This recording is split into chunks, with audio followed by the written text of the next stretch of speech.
The train groaned, a long, weary complaint of steel against steel, wood against wood.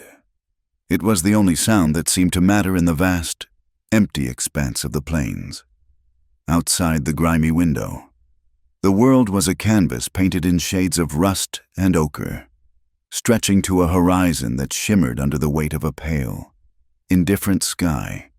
The sun, a swollen orb of liquid gold, was beginning its slow descent, bleeding its color across the clouds and casting long, skeletal shadows that danced alongside the chugging locomotive.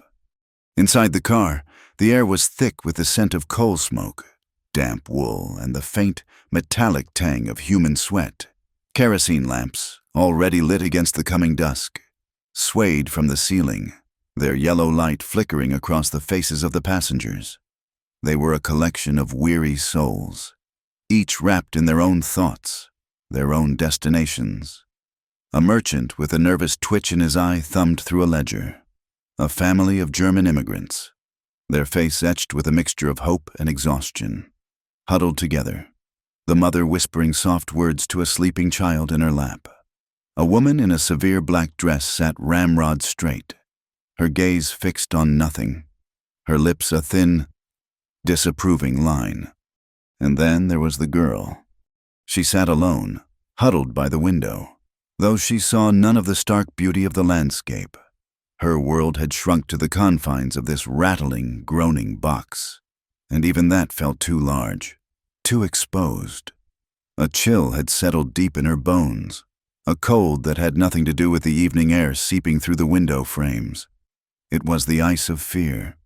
Her hands, clasped so tightly in her lap that her knuckles were white, trembled with a rhythm that matched the clatter of the wheels on the track.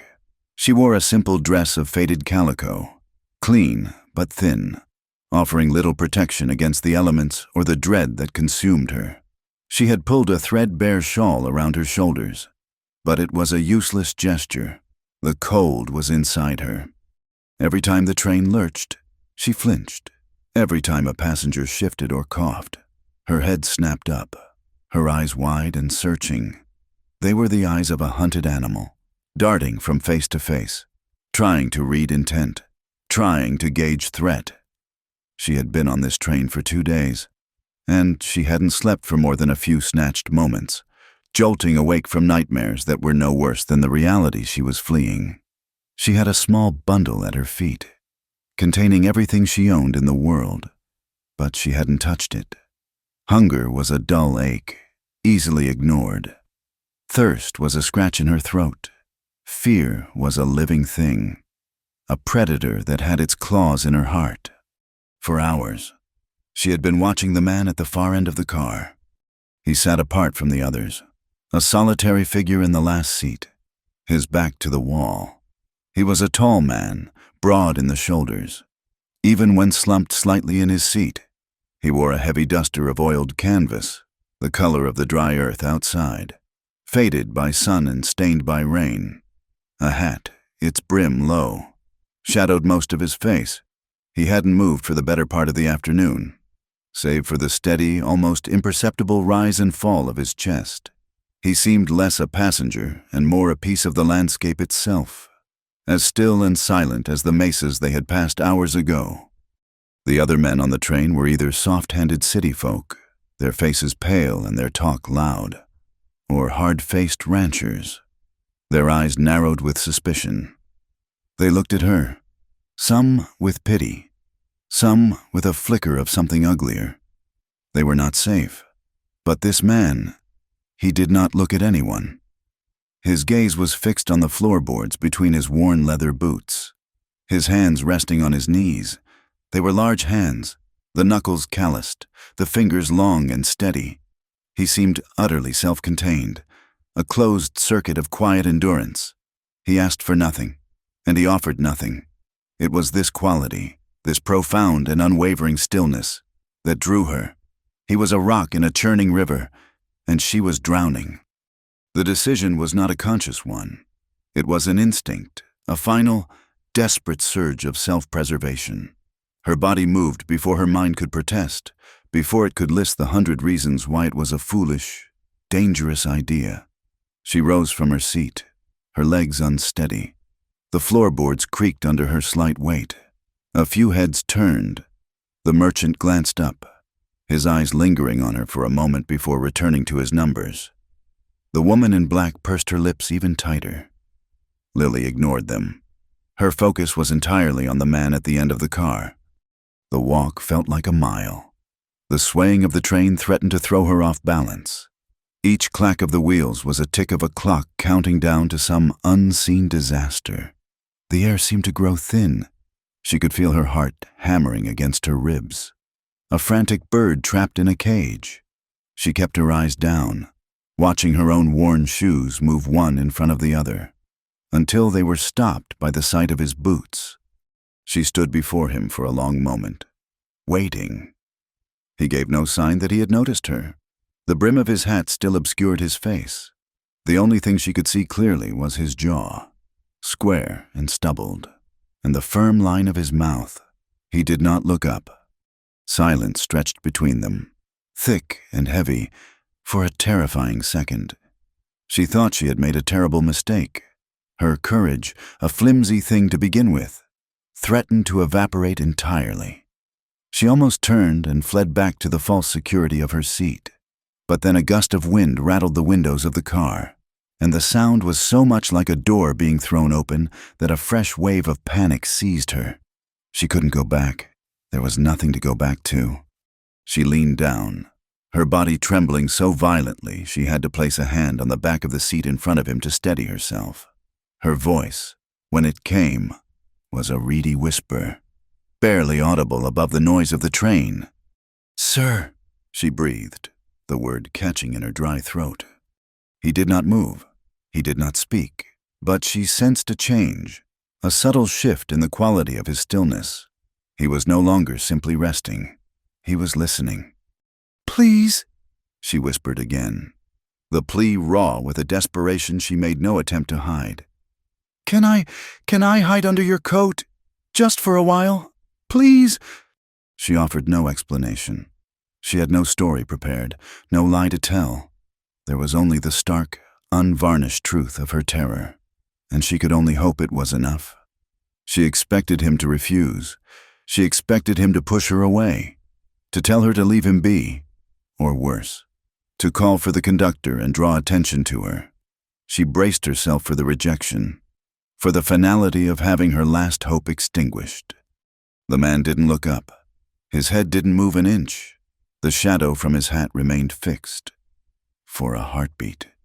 She thought he hadn't heard her, or was ignoring her, but then, slowly, deliberately, his right hand lifted from his knee. There was no wasted motion, no hesitation. He hooked his thumb under the worn canvas edge of his duster, the material heavy and stiff, and he lifted it. He simply raised the flap of his coat, creating a small, dark space between his body and the heavy fabric. It was an invitation, an answer without a single word. Relief washed over her so powerfully her knees went weak. Tears pricked at the corners of her eyes, hot and sudden, but she blinked them back fiercely. This was no time for tears. She scrambled into the space he had made, tucking herself down onto the floor beside his seat. She drew her knees to her chest, making herself as small as she possibly could. The man lowered the coat, and the world disappeared. Darkness enveloped her. It was not a frightening dark, but a comforting one, a shield. The cacophony of the train became muffled, the clatter of the wheels a distant, rhythmic heartbeat. The flickering lamplight was gone, replaced by the solid black of the canvas. The scent of him was strong in the enclosed space, worn leather. Clean sweat, dust from the trail, and the faint, clean smell of soap. It was the scent of a man who worked under an open sky, and it was strangely reassuring. She pressed her cheek against the rough denim of his trousers, feeling the solid warmth of his leg.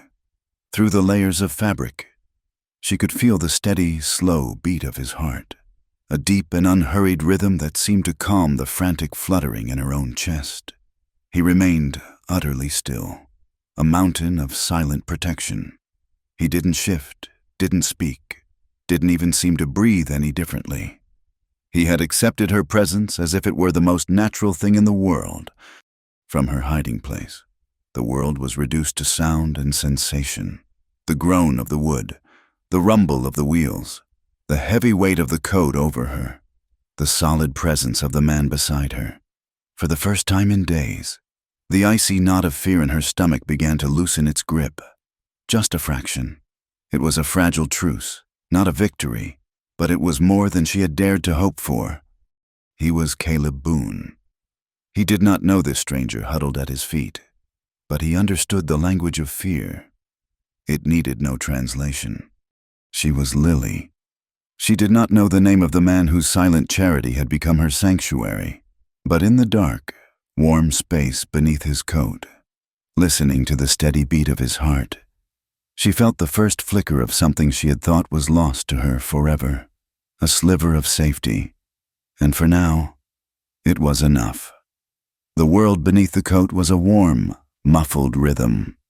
Time ceased to be measured by the passing sun and became a sequence of sounds and feelings, the deep, steady drum of the train's wheels against the track, the groan of the wooden car, the solid, living warmth of the man's leg pressed against her side. Lily kept her eyes closed, trying to dissolve into the darkness, to become nothing more than a shadow within a shadow.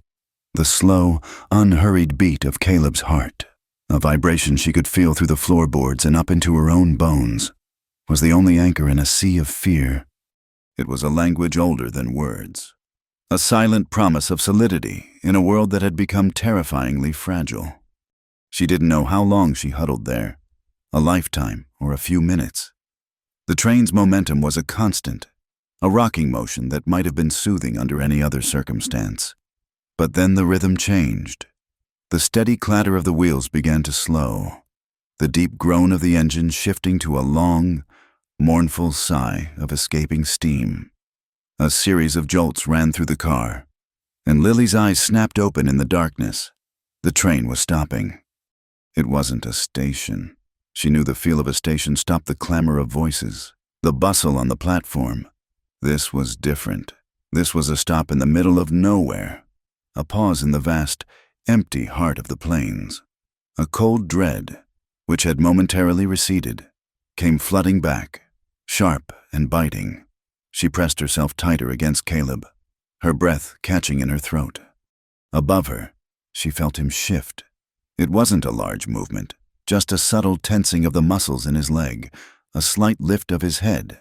He was listening, assessing. The heavy canvas of the coat moved slightly, and for a second, a thin sliver of the car's lamp-lit interior was visible before he settled again, plunging her back into darkness. But in that brief moment, she had seen the other passengers stirring, their heads turning towards the door, their faces etched with confusion and mild annoyance. Then came the sound that made her blood run cold. Heavy boots on the wooden steps outside, followed by the sharp, grating sound of the car door being slid open. A gust of wind swept through the car, carrying with it the scent of dust and the chill of the open plains. The murmur of the passengers died instantly, replaced by a thick, anxious silence. 3 men entered the car. Lily couldn't see them, but she could hear them. She could build them in her mind from the sound of their footsteps, not the weary shuffle of a traveler, but the firm, purposeful tread of men with a single, unwavering objective. "Evening, folks," a voice drawled. It was a rough, gravelly sound, coated with a false congeniality that did nothing to hide the menace beneath. "Just looking for someone. A girl. Young. 'Bout so high." Lily's breath hitched.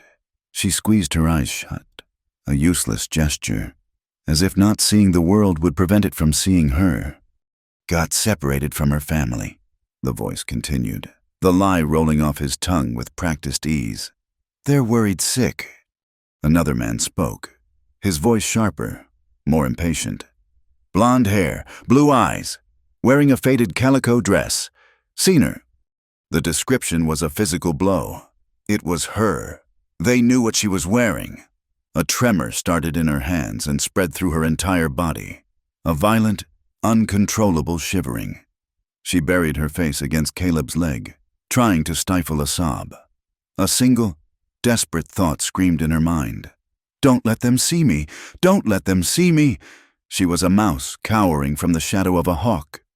She felt the coat shift again, more deliberately this time. The heavy fabric was pulled tighter around her, tucking in at the back, sealing the small gaps where light might have crept in. It was a small, silent action, but it was an answer. He would not let them see her. He still had not spoken a word to her. He had not asked who these men were or what she had done.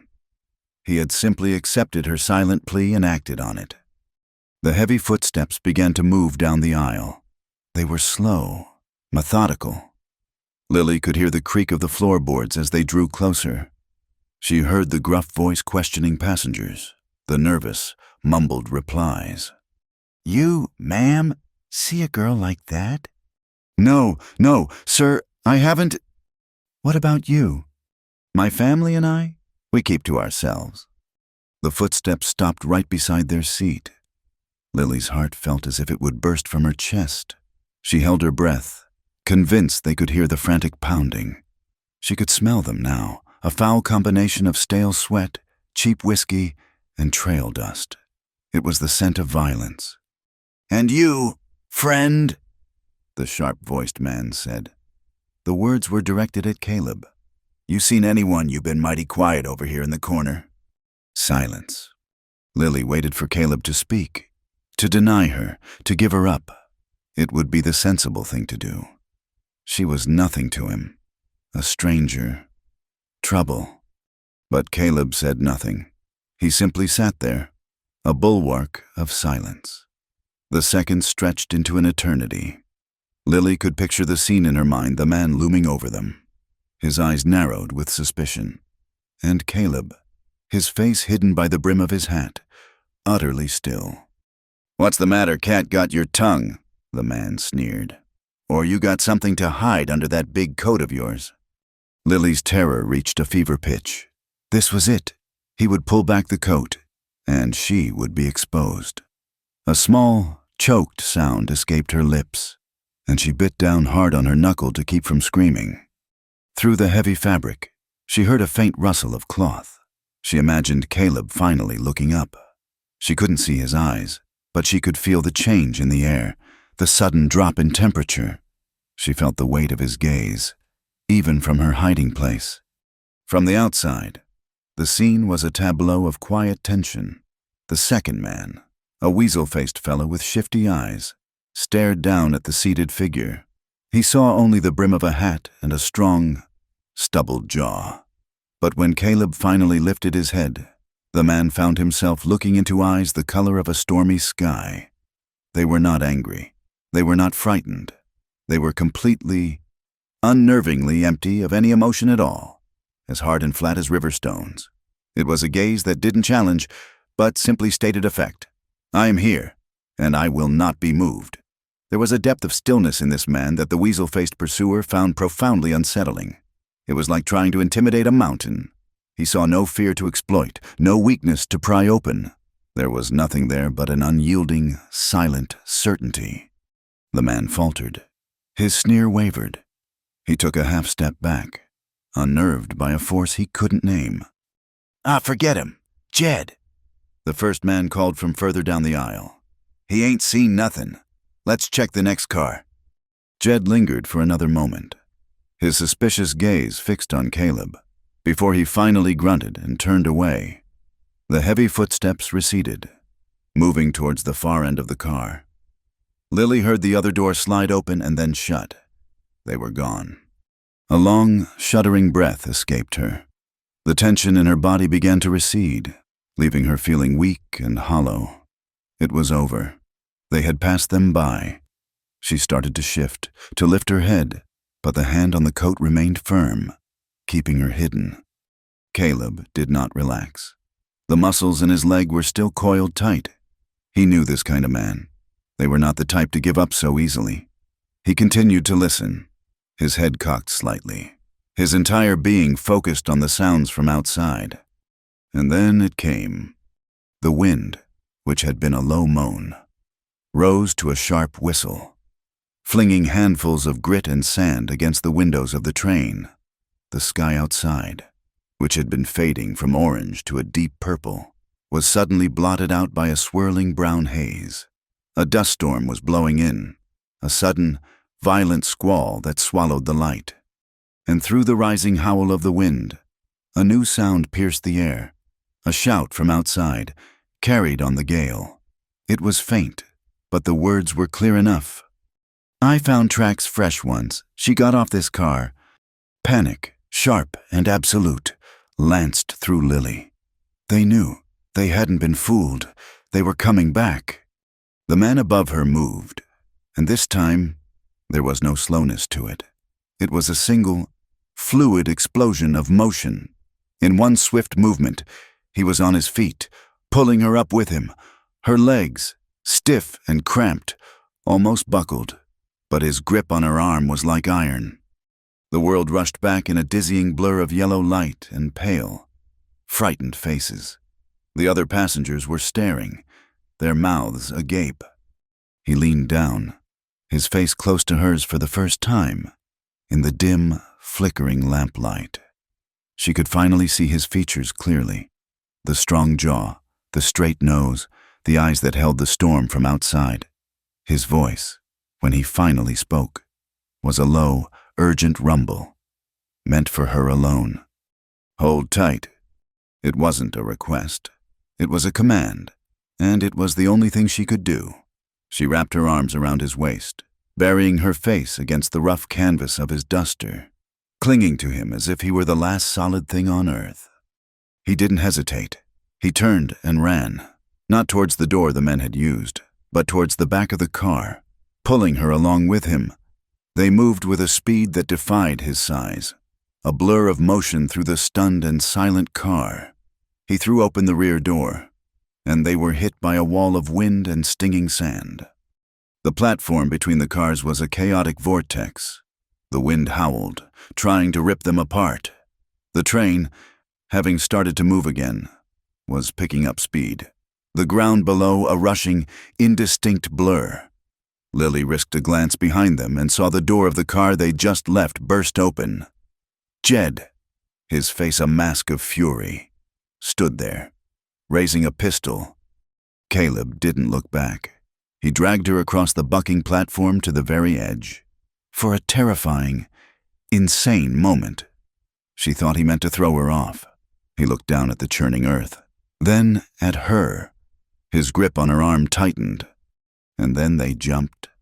For a single, breathless second, they were suspended in the air, caught between the train and the land. The roar of the wind filled her ears. The ground rushed up to meet them. She closed her eyes and held on, surrendering herself to the fall, to the howling wind, and to the silent man who had just leapt with her into the heart of the storm. The world did not end with a sound, but with a feeling. It was a violent concussion of grit and bone, a brutal, jarring impact that drove the air from Lily's lungs in a single, silent gasp. One moment she was airborne, suspended in the howling chaos of the dust storm. The next, she was part of the earth, indistinguishable from the rock and sand that tore at her skin and clothes. Caleb had taken the brunt of it. He had twisted in midair, a feat of instinct and strength, positioning his body to absorb the initial shock. His broad shoulder and the solid wall of his back hit the steep, sandy embankment first. He didn't cry out. The sound he made was a deep, guttural grunt of expelled air, the noise of a great tree taking the full force of an axe. They rolled, a tangle of limbs and heavy canvas, tumbling down the short, sharp incline. Lily was a rag doll in his grip, her head tucked against his chest, shielded from the worst of the rocks and thorny brush they crashed through. They came to a stop in a heap at the bottom of the embankment. For a moment, there was nothing but the scream of the wind and the frantic, painful thumping of her own heart in her ears. The world was a brown, swirling vortex. Sand was in her mouth, her eyes, her hair. Every inch of her body ached with a deep, percussive pain. The train was gone. its rhythmic clatter already swallowed by the storm, as if it had never existed at all. They were alone. Before she could even process a coherent thought, Caleb was moving. He untangled himself from her, rising to one knee with a fluid grace that seemed impossible for a man who had just thrown himself from a moving train. He shook his head once, like a bull shrugging off a blow, and was on his feet. He looked back down at her, his face a grim mask of dirt. His eyes narrowed against the stinging wind. He didn't ask if she was all right. There was no time for such questions. He simply reached down, his hand closing around her upper arm, and hauled her to her feet. "Move," he commanded, his voice a low growl that was nearly lost in the gale. Her legs were jelly. Her head swam. Now. The urgency in that single word cut through her daze. He was already turning, pulling her with him. They scrambled away from the tracks, plunging into the scrubland that bordered the railway line. It was a desperate, stumbling run through a landscape of ghosts. The dust storm had reduced visibility to a few feet, turning the familiar shapes of sagebrush and mesquite into looming, monstrous apparitions. The ground was uneven, a treacherous mix of loose sand and sharp, exposed rock. Brittle skeletons of long-dead plants clawed at her dress, tearing the thin fabric. Lily's breath came in ragged, painful sobs. Her lungs burned as if she were inhaling fire. A sharp pain stitched its way up her side. Every jarring step sent a fresh wave of agony through her bruised body. She was running on pure, terrified instinct, her mind a blank slate of panic. Her only connection to reality was the unyielding grip of Caleb's hand on her arm, pulling her relentlessly forward. He was not a man, he was a force, an unthinking, unrelenting forward motion that she was now a part of. He moved with a sureness that defied the blinding conditions, his boots finding purchase where she stumbled. He seemed to read the terrain through the soles of his feet, navigating the treacherous ground as if he had been born to it. He didn't look back. His focus was entirely on what lay ahead, on the unseen goal he was driving them toward. They ran until Lily thought her heart would give out, until the world was nothing but a brown blur and the agony in her lungs. Just when she was certain she could not take another step, that she would collapse into the dirt and let the storm or their pursuers take her. Caleb veered sharply to the right. He pulled her down into a shallow, dry riverbed, an arroyo carved into the earth by 1,000 years of forgotten rains. Here, the wind was less ferocious. The high sandy banks offered a small measure of protection from the full force of the gale. He finally released her arm, and she staggered against the wall of the arroyo, gasping for air, her hands on her knees. Her whole body trembled with exhaustion and shock.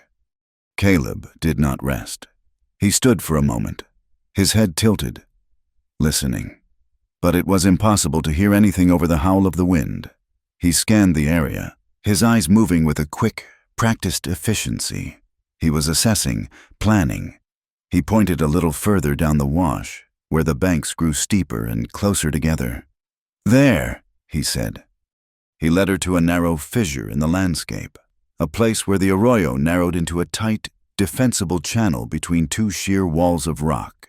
He pushed her gently against the rock face. "Stay," he ordered. And then he was gone, disappearing back into the swirling dust. Lily was alone. The terror she had been outrunning threatened to overwhelm her. Where had he gone? Had he abandoned her? The thought was a fresh stab of fear. She was lost, injured, in the middle of a storm, with violent men hunting her. She pressed her back against the cold, rough stone, making herself as small as possible, her eyes straining to pierce the brown gloom. He was back in less than a minute. He carried an armful of dry, gnarled sagebrush and a few branches of greasewood. He dumped them on the ground, not where they were hidden, but 50 yards back up the arroyo, near a distinctive outcropping of rock that was visible even through the haze. He knelt, his back to the wind, and took a small oilskin pouch from his coat. With incredible speed, he struck a flint against steel. A spark caught in the tinder he had prepared. He blew on it gently, coaxing it into a tiny flame, which he fed with the driest of the twigs. Within seconds, he had a small, hot fire going. The dry brush caught with a hungry crackle, but he didn't let it burn freely. He grabbed a handful of greener leaves from a hardy bush growing at the base of the arroyo wall and threw them on top. The fire hissed in protest, and a thick, pungent plume of white smoke billowed upwards. The wind caught it immediately, whipping it up and out of the arroyo, sending a clear, visible signal in the opposite direction of the narrow fissure where they were headed.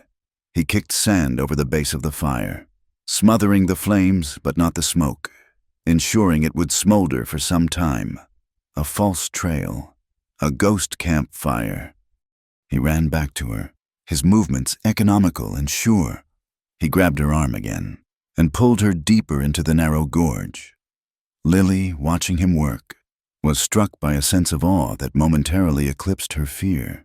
The speed, the certainty, the effortless competence. It was like watching a master craftsman at his trade. Where did you learn to do that?" she asked, her voice raspy from the dust and exertion. He didn't slow down. He glanced at her for only a fraction of a second, his expression unreadable. "Surviving," he said. The word hung in the air between them, heavy and profound. It was not a boast or an explanation. It was a summary, a life story in a single word. It spoke of a past filled with hardship and danger, of a world where such skills were not a hobby, but the price of drawing the next breath. And in that moment, Lily understood that this silent, grim man was not simply running from trouble. He was an expert in the art of enduring it. He found what he was looking for 100 yards further on a deep crack in the arroyo wall, hidden behind a thicket of thorny bushes. It was barely wide enough for a man to squeeze through. He pushed the branches aside and gestured for her to enter. Inside, all the way to the back. The space was little more than a crevice, a deep, dark fissure in the earth.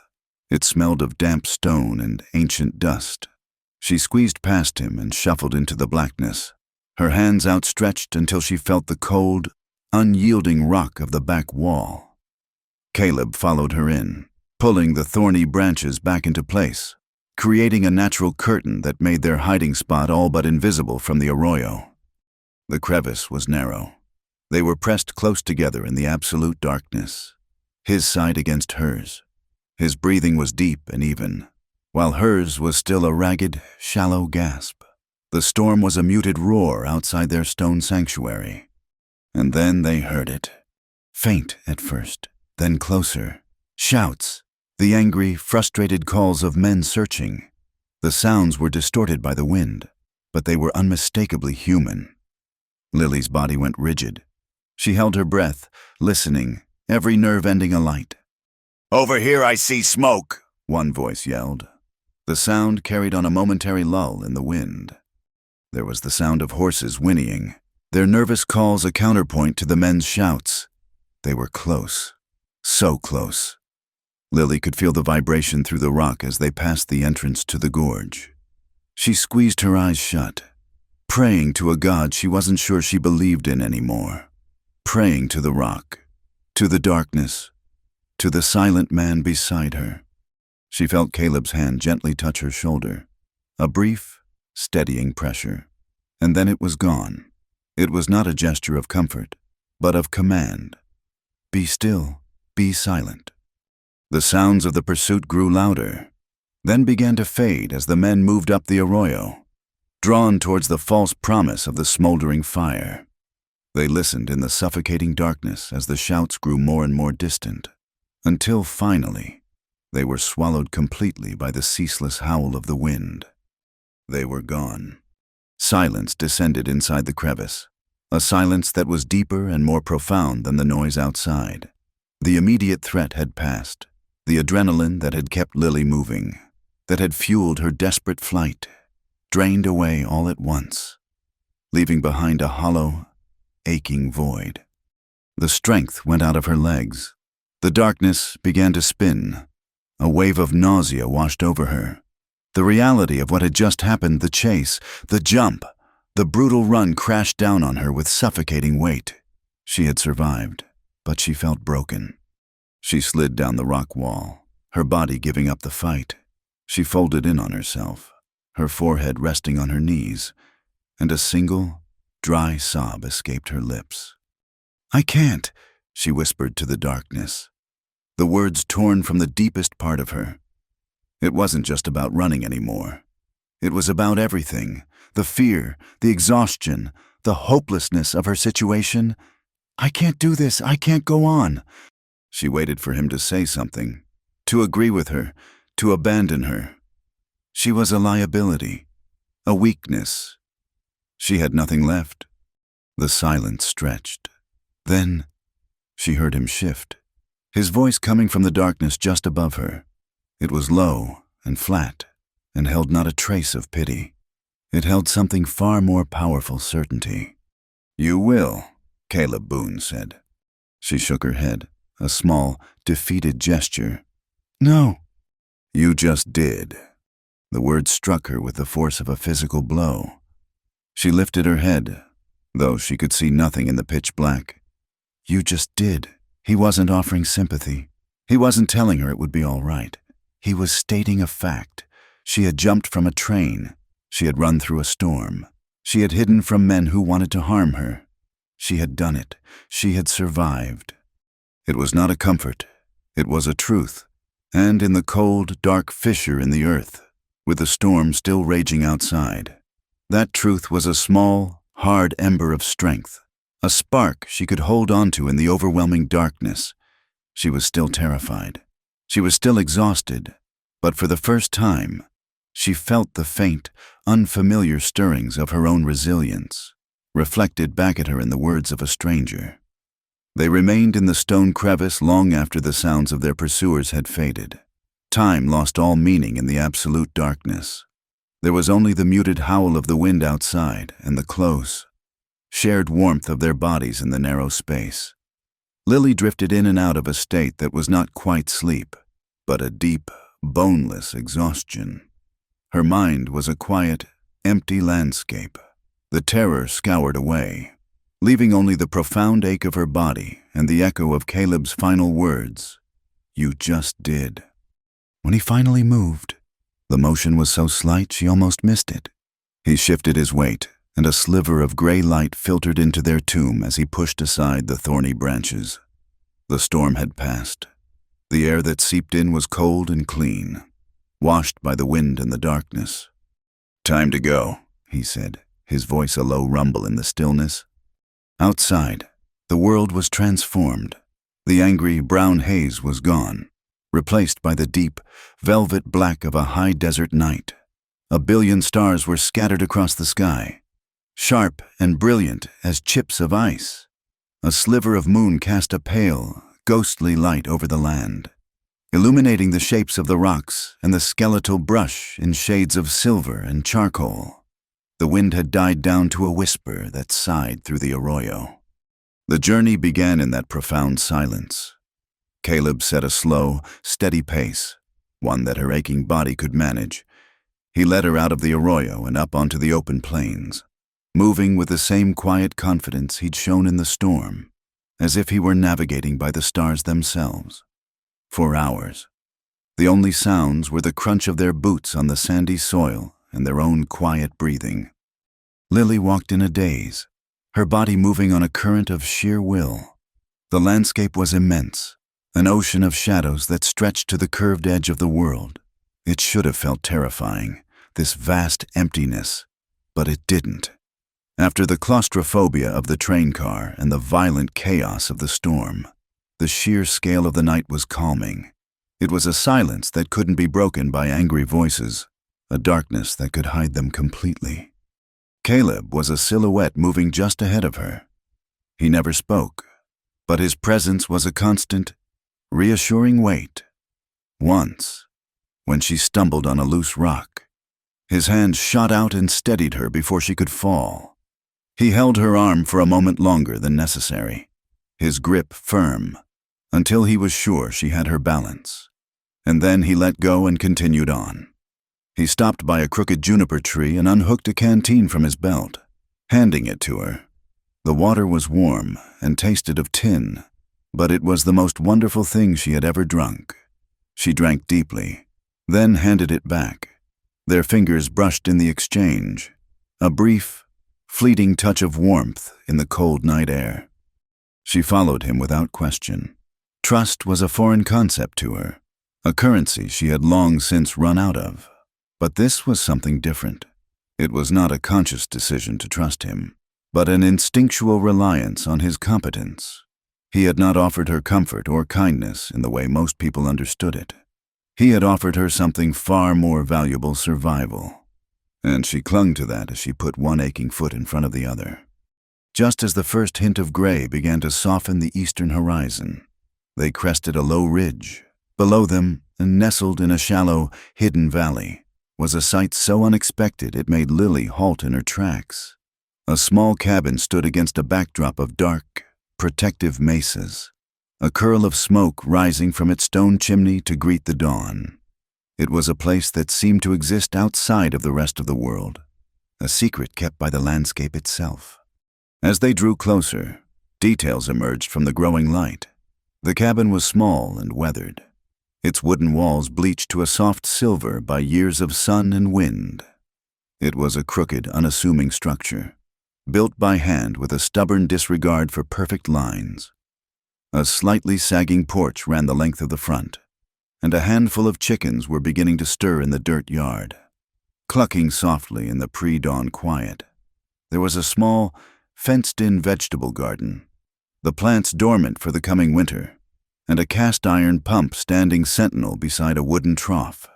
It was not much, but it was a home. It was a place no one would ever find by accident. It was a sanctuary. A figure was sitting on the top step of the porch, a small shape wrapped in a blanket. As they approached, the figure stood up. It was a boy, no older than 6, with a shock of dark, unruly hair and large, serious eyes. He wasn't surprised to see Caleb, but his gaze fixed on Lily with a quiet, unnerving intensity. He held his ground, his small shoulders squared, a miniature guardian of this hidden place. Caleb stopped a few feet from the porch and simply looked at the boy. He gave a single, almost imperceptible nod. The boy nodded back. It was a greeting that held a world of unspoken understanding. "Jesse," Caleb said. His voice was softer now than Lily had ever heard it. He gestured with his head towards Lily. "This is a traveler. She'll be staying a while." Jesse's dark eyes flickered from Caleb to Lily and back again. He didn't smile. He just watched her, his expression a mixture of childish curiosity and an old, weary caution that did not belong on such a young face. Caleb mounted the porch steps. "There's coffee on," he said to Lily, his tone once again flat and practical. "Go inside. Sit." The inside of the cabin was one room, clean and spare. A stone fireplace dominated one wall, a low fire crackling in its hearth. A rough-hewn table and 2 benches stood in the center of the room. A bed was tucked into one corner, its blankets neatly folded, and a smaller cot was pushed against the opposite wall. The air smelled of wood smoke, coffee, and bacon. It was the smell of safety. Lily moved as if in a dream. She crossed the room and sank onto one of the benches at the table, her body finally surrendering to the crushing weight of its exhaustion. She stared at the dancing flames in the hearth, feeling their warmth begin to seep into her chilled bones. Caleb poured coffee from a blackened pot into a tin mug and set it on the table in front of her. He moved around the small space with a quiet efficiency, adding a log to the fire, checking a skillet on the stove. Jesse came inside, closing the door softly behind him. He didn't approach the table, but stood by the fireplace, watching her. The silence stretched, broken only by the crackle of the fire and the clucking of the chickens outside. "Are you his woman?" the boy asked. His voice was clear and small. The question startled Lily. She looked up from her coffee, her cheeks flushing. "No," she said softly. "No, I'm not." Jesse seemed to consider this for a moment. He came a little closer, his bare feet silent on the wooden floorboards. He stopped a few feet away, his gaze unwavering. "He's not my father," he said, his voice flat and matter-of-fact, as if he were stating the color of the sky. Lily didn't know what to say. She simply looked at him, at this small, serious child who seemed to carry the weight of the world in his eyes. "He's just the one," Jesse continued, his gaze drifting towards Caleb's back, "who didn't leave me behind like the others did." The simple, unadorned statement landed in the quiet room with the force of a falling stone. It explained everything and nothing. It spoke of a shared history of abandonment, of a bond forged not by blood, but by the simple, profound act of staying. Lily looked from the small boy to the large, silent man by the stove, and she began to understand. Caleb Boone was a man who did not leave people behind. The day passed in a slow, gentle rhythm. After drinking her coffee and eating the bacon and biscuits Caleb silently placed before her, a deep, healing sleep claimed her. He had gestured to the cot, and she had fallen onto it without a word, pulling a heavy wool blanket over herself. She slept through the morning and into the afternoon, a deep, dreamless sleep free from the terror of the chase. When she woke, the cabin was quiet. Caleb and Jesse were gone.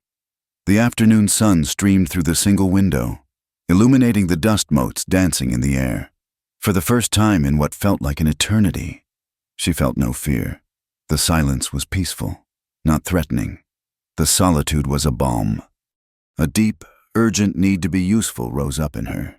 She was a guest in this sanctuary, a piece of trouble that had washed up on their shore. She could not bear to be a burden. She got up, her movements still stiff and sore, and looked around the small cabin. She found a worn broom leaning in a corner and began to sweep the floor, her movements slow but methodical. She swept the dust and dirt from the corners and out the front door onto the porch. She saw that the wood box by the hearth was nearly empty. She went outside into the crisp, clean air. The sun was warm on her face. She walked to the edge of the small clearing that surrounded the cabin and began gathering fallen branches and twigs, her arms full of the dry, brittle wood. She made 3 trips, stacking the wood neatly in the box until it was full. She drew a bucket of cold, clear water from the pump, the handles squeaking in protest. She washed her face and hands, the cold water a shocking, welcome sensation. She saw Jesse by the chicken coop, scattering feed for the hens. She walked over, and he looked up at her, his expression still guarded. "Can I help?" she asked. He considered her for a moment, then gave a small shrug and handed her a handful of cracked corn. She scattered it on the ground, and the chickens flocked around her feet, their clucking a cheerful, domestic sound. They worked in silence for a few minutes, a shared, simple task that needed no words. As evening approached, Caleb returned from whatever he'd been doing. He carried a rabbit in one hand and his rifle in the other. He didn't acknowledge her work the clean floor, the full wood box, but she saw his eyes flicker over it, a brief, passing glance that told her he had noticed.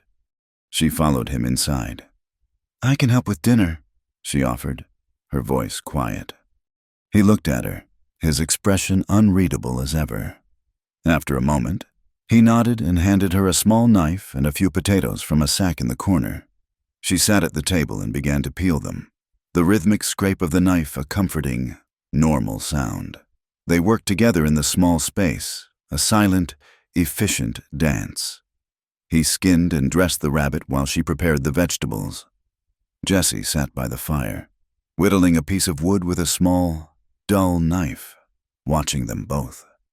They ate their meal in the warm glow of the firelight. The rabbit stew was simple but delicious. No one spoke. There was no need. The shared silence was not awkward or empty. It was full.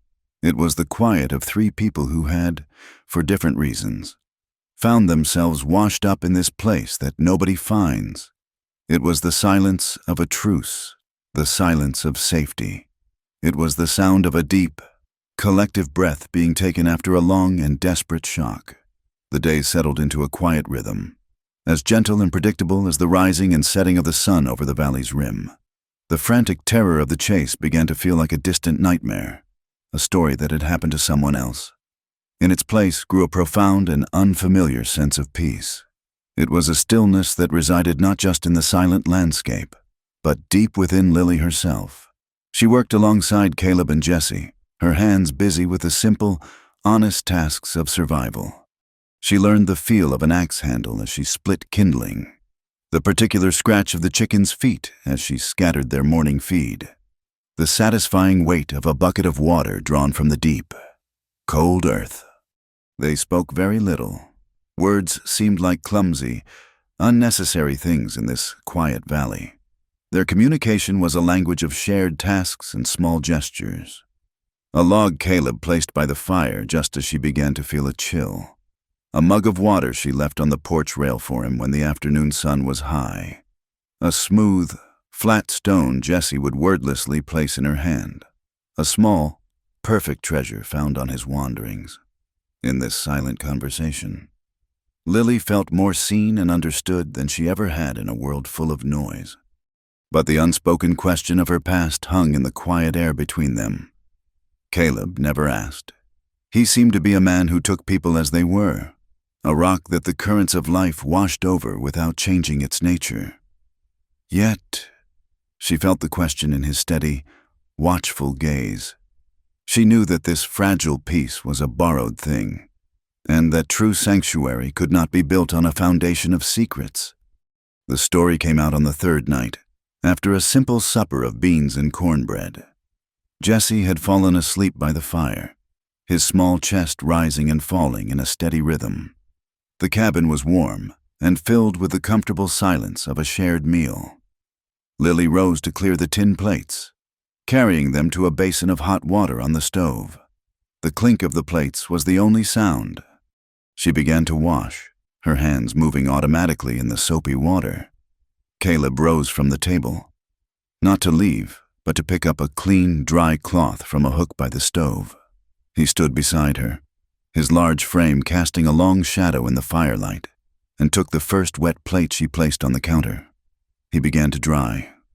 They worked side by side in the quiet, a comfortable domestic rhythm.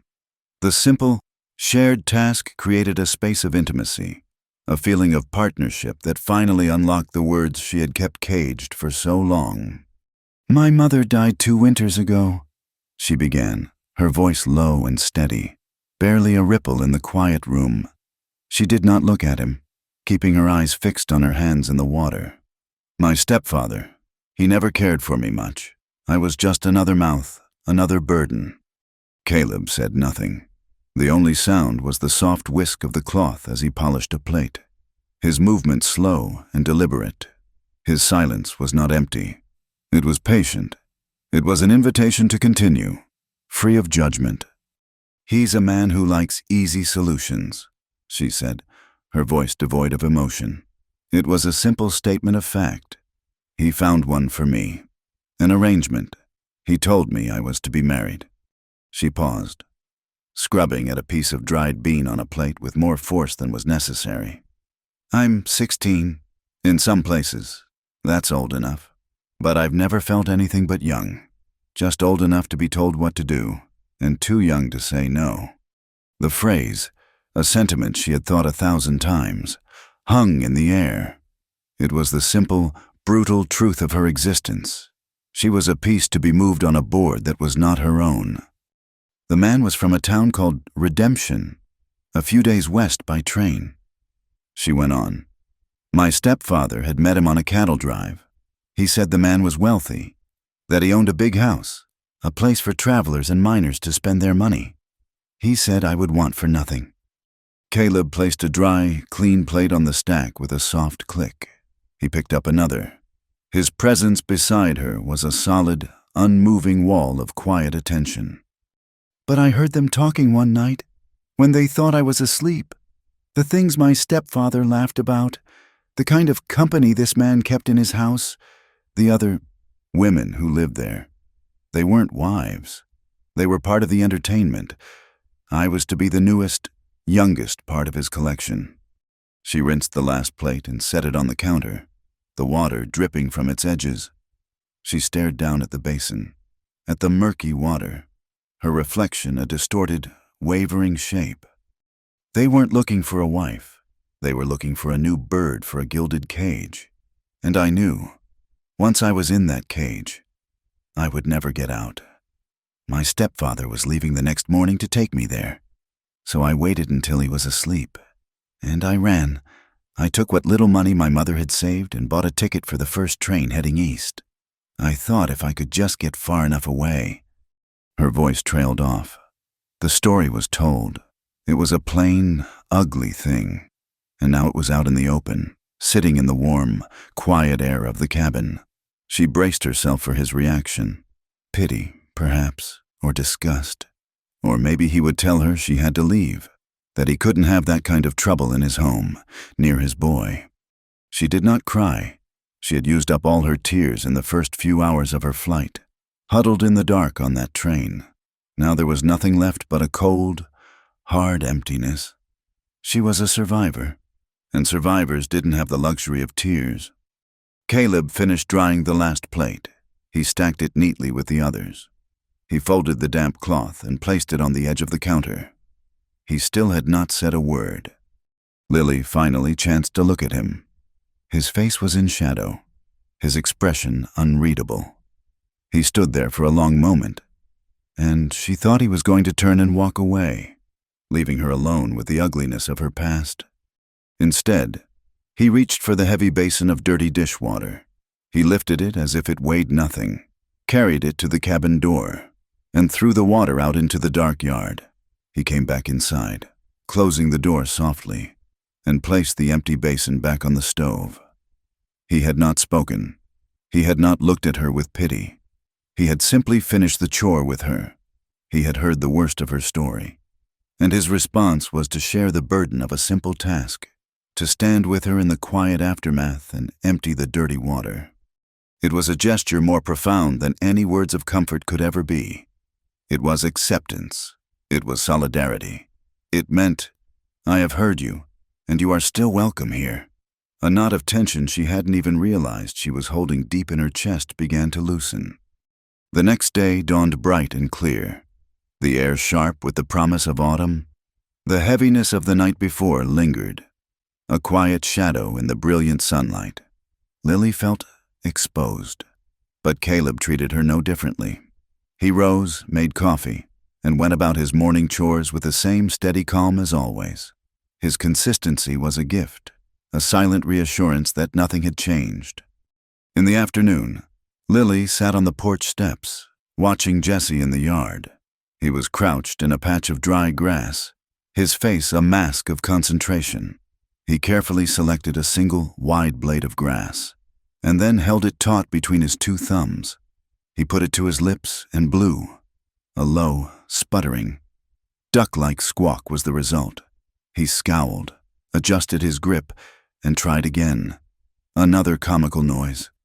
Lily watched him, a small, sad smile playing on her lips. It was a simple, childish act, something she had never had the time or the peace of mind to learn herself.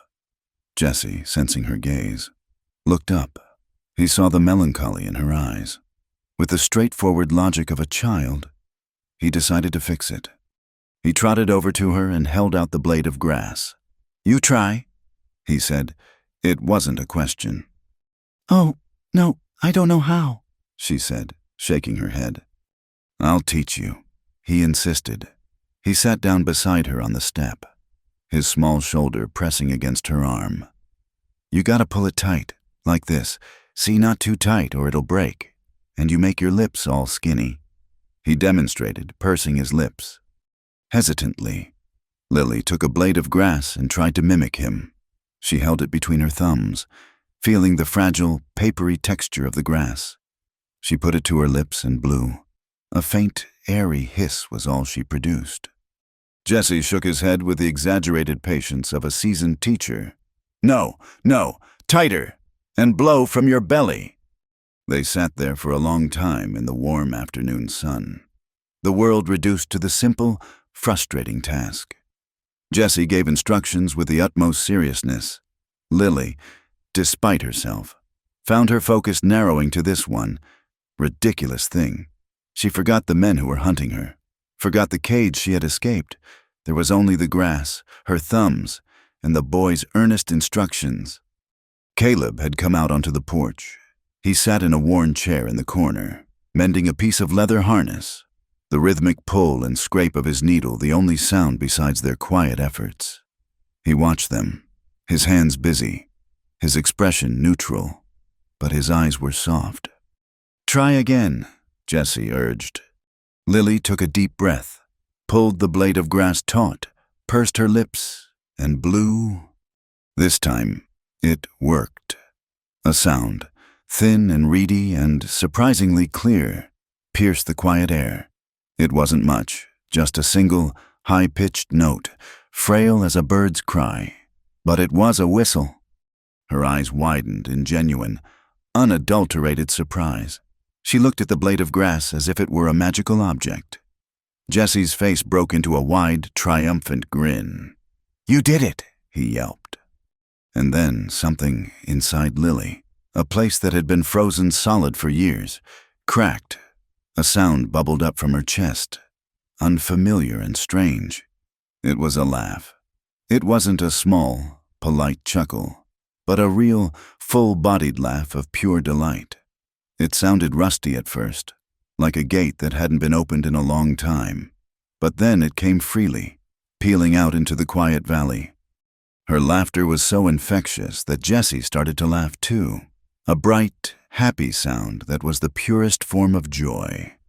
From his corner of the porch, Caleb looked up. He watched the girl and the boy, their heads thrown back, their faces alight with a shared, simple happiness.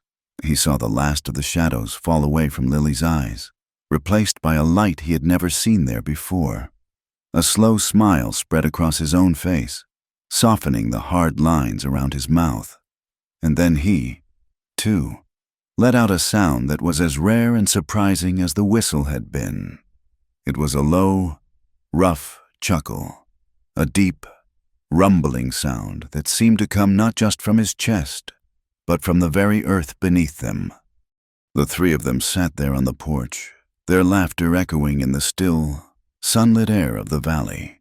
It was the first time. It was the sound of a wound beginning to heal. It was the sound of a family being born. The laughter on the porch faded into the vast silence of the valley, but it left a permanent change in the air, like the lingering scent of rain after a storm. The quiet that returned was different from the one that had preceded it. It was no longer a silence of caution or shared trauma, but one of deep, settled comfort. It was the quiet of a place that was becoming a home. Autumn deepened its hold on the valley.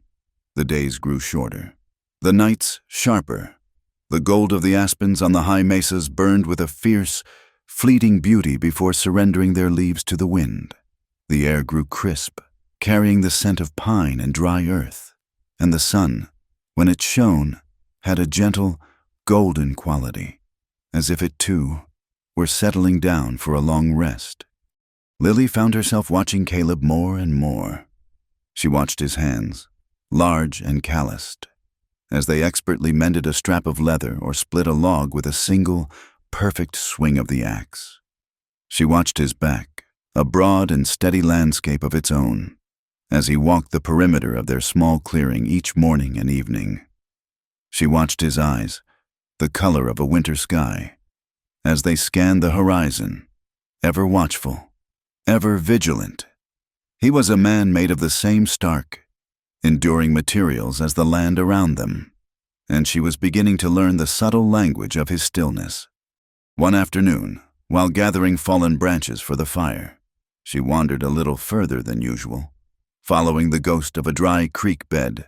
There, in a small patch of earth protected by a cluster of rocks, she saw it, a single, stubborn wildflower. It was a tiny splash of defiant purple against the dun-colored earth, its petals delicate, but its stem wiry and strong. It had bloomed out of season, a small miracle of resilience. She knelt, her fingers gently tracing the edge of a petal. The flower was a reflection of the hope that was beginning to bloom in the barren soil of her own heart.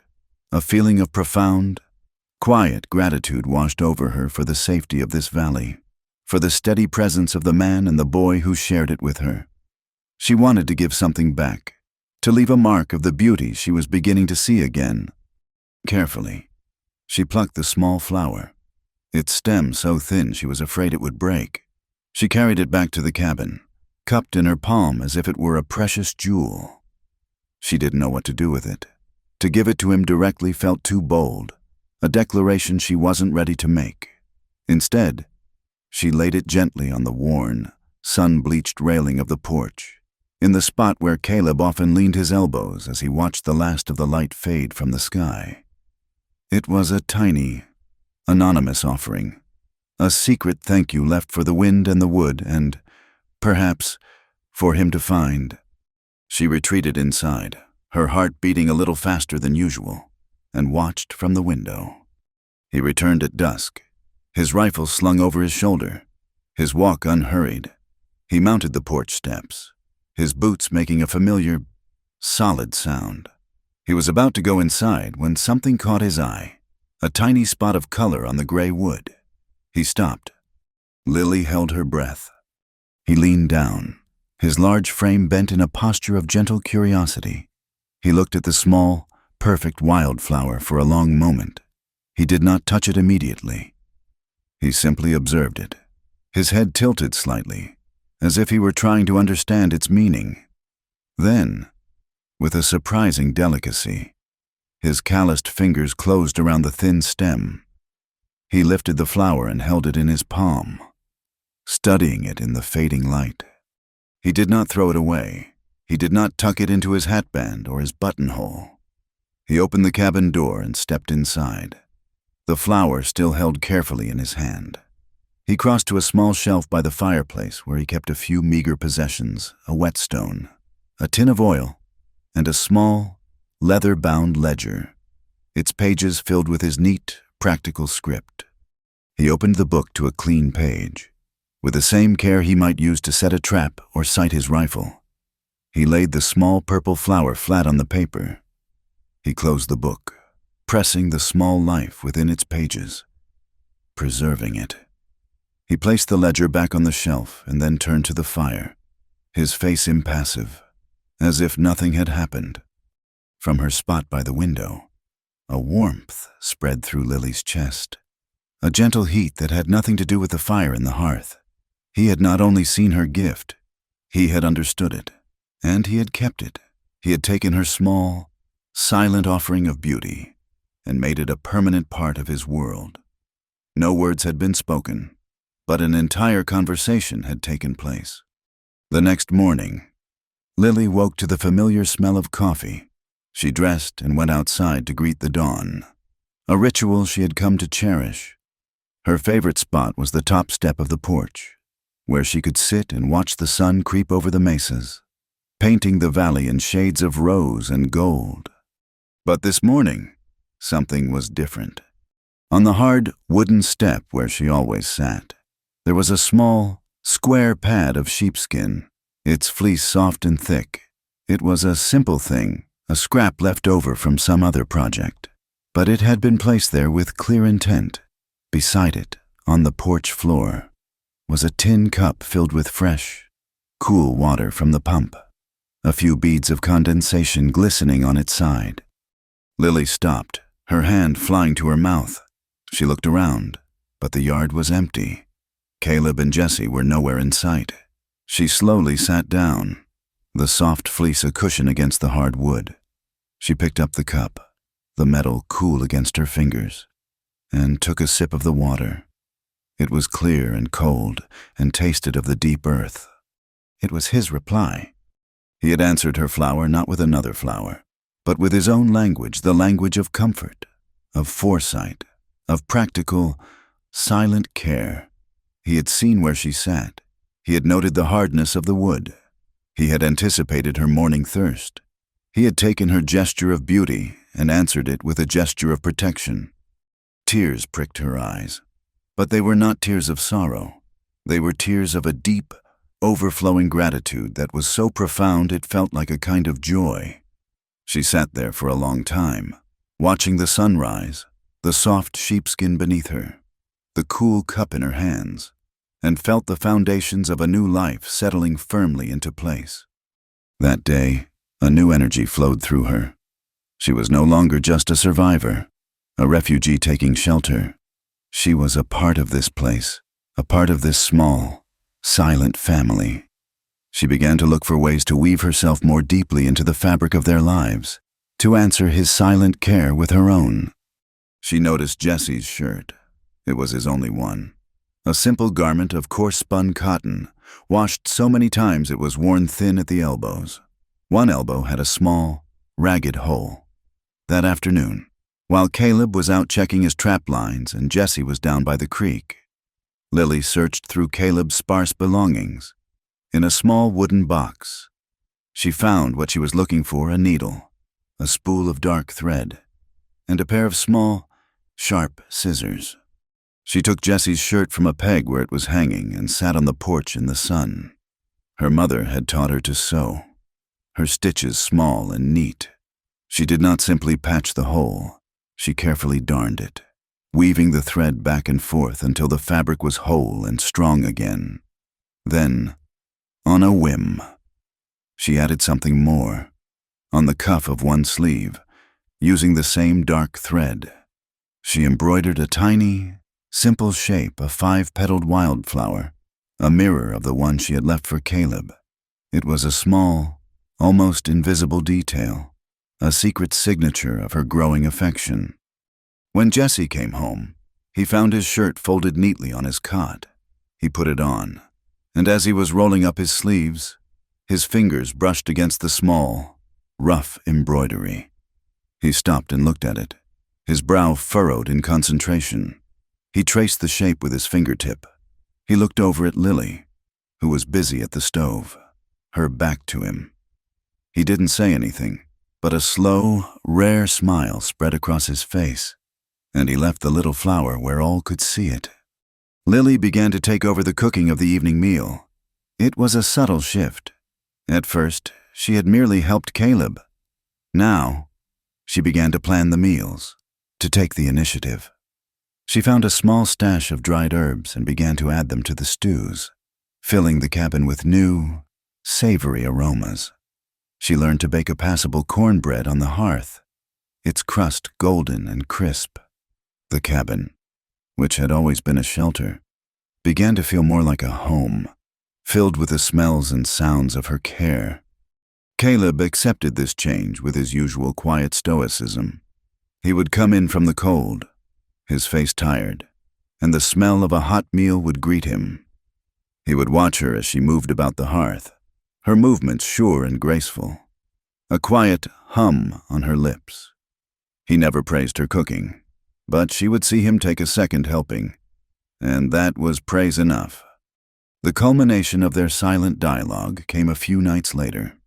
Lily had made a thick stew of rabbit and potatoes, and the cabin was filled with its rich, comforting steam. The three of them sat at the table, the firelight casting a warm, flickering glow on their faces. The plates were laid out, the spoons beside them. As she always did, Lily placed the large pot of stew in the center of the table. Usually, Caleb would take the ladle and serve himself first. As was the custom, it was the right of the man, the provider. But tonight, he did not. He picked up the heavy ladle, its handle worn smooth with use. He dipped it into the pot, bringing it up full and steaming.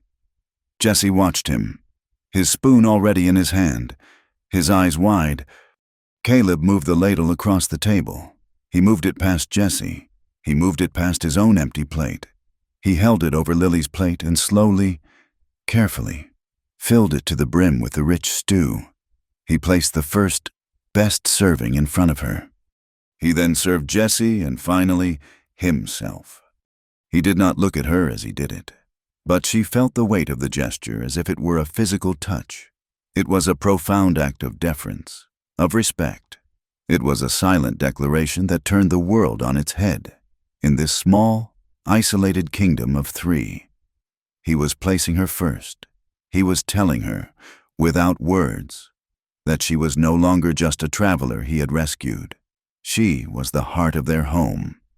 Lily looked down at the steam rising from her plate, her vision blurring slightly. She felt his eyes on her and slowly lifted her head. Their gazes met across the small, rough-hewn table, in the flickering firelight. She saw a universe of unspoken emotion in his steady gaze, respect, tenderness, and a deep, quiet acknowledgement of the bond that had grown between them. She answered with a small, hesitant smile. No one spoke. They simply picked up their spoons and began to eat, the silence filled with the meaning of all the things that had been said without a single word. The season turned, and with it, the character of the silence in the valley changed once more. The comfortable quiet of autumn gave way to a deeper, more charged stillness, a new tension, delicate as a spider's thread and strong as steel, had been spun between Lily and Caleb. It was there in the way their hands brushed as she passed him a plate, in the long, shared glances across the flickering firelight, in the palpable awareness of each other's presence in the small, shared space of the cabin. Lily found herself in a state of constant, quiet contemplation. Her days were filled with the familiar, grounding rhythms of her chores, but her mind was always on him. She had his story in pieces, fragments gleaned from his actions and from Jesse's simple, profound words. He was a man who survived. He was a man who did not leave people behind. He was a man who answered a flower with the gift of comfort. A man who honored her with the first serving from the pot. These pieces formed the outline of a person, but the interior remained a mystery. She would watch him with Jesse, a new question forming in her heart. She saw the way his large, rough hand would come to rest for a moment on the boy's unruly hair, a gesture of such unconscious, protective tenderness it made her own breath catch.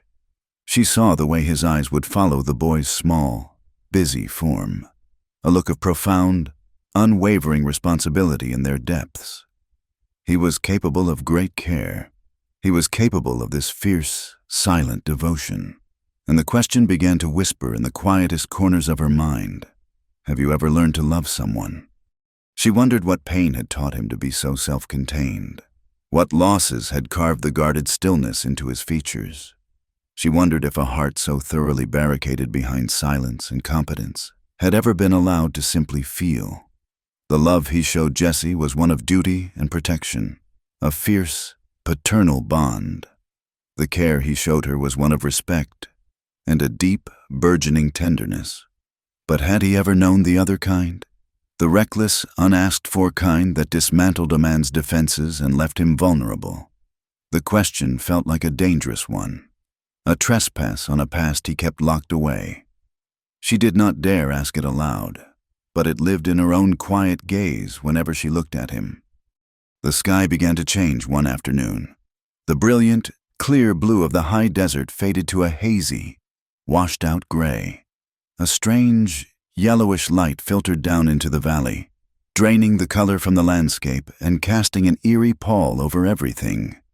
The air grew thick and heavy, and a profound silence fell.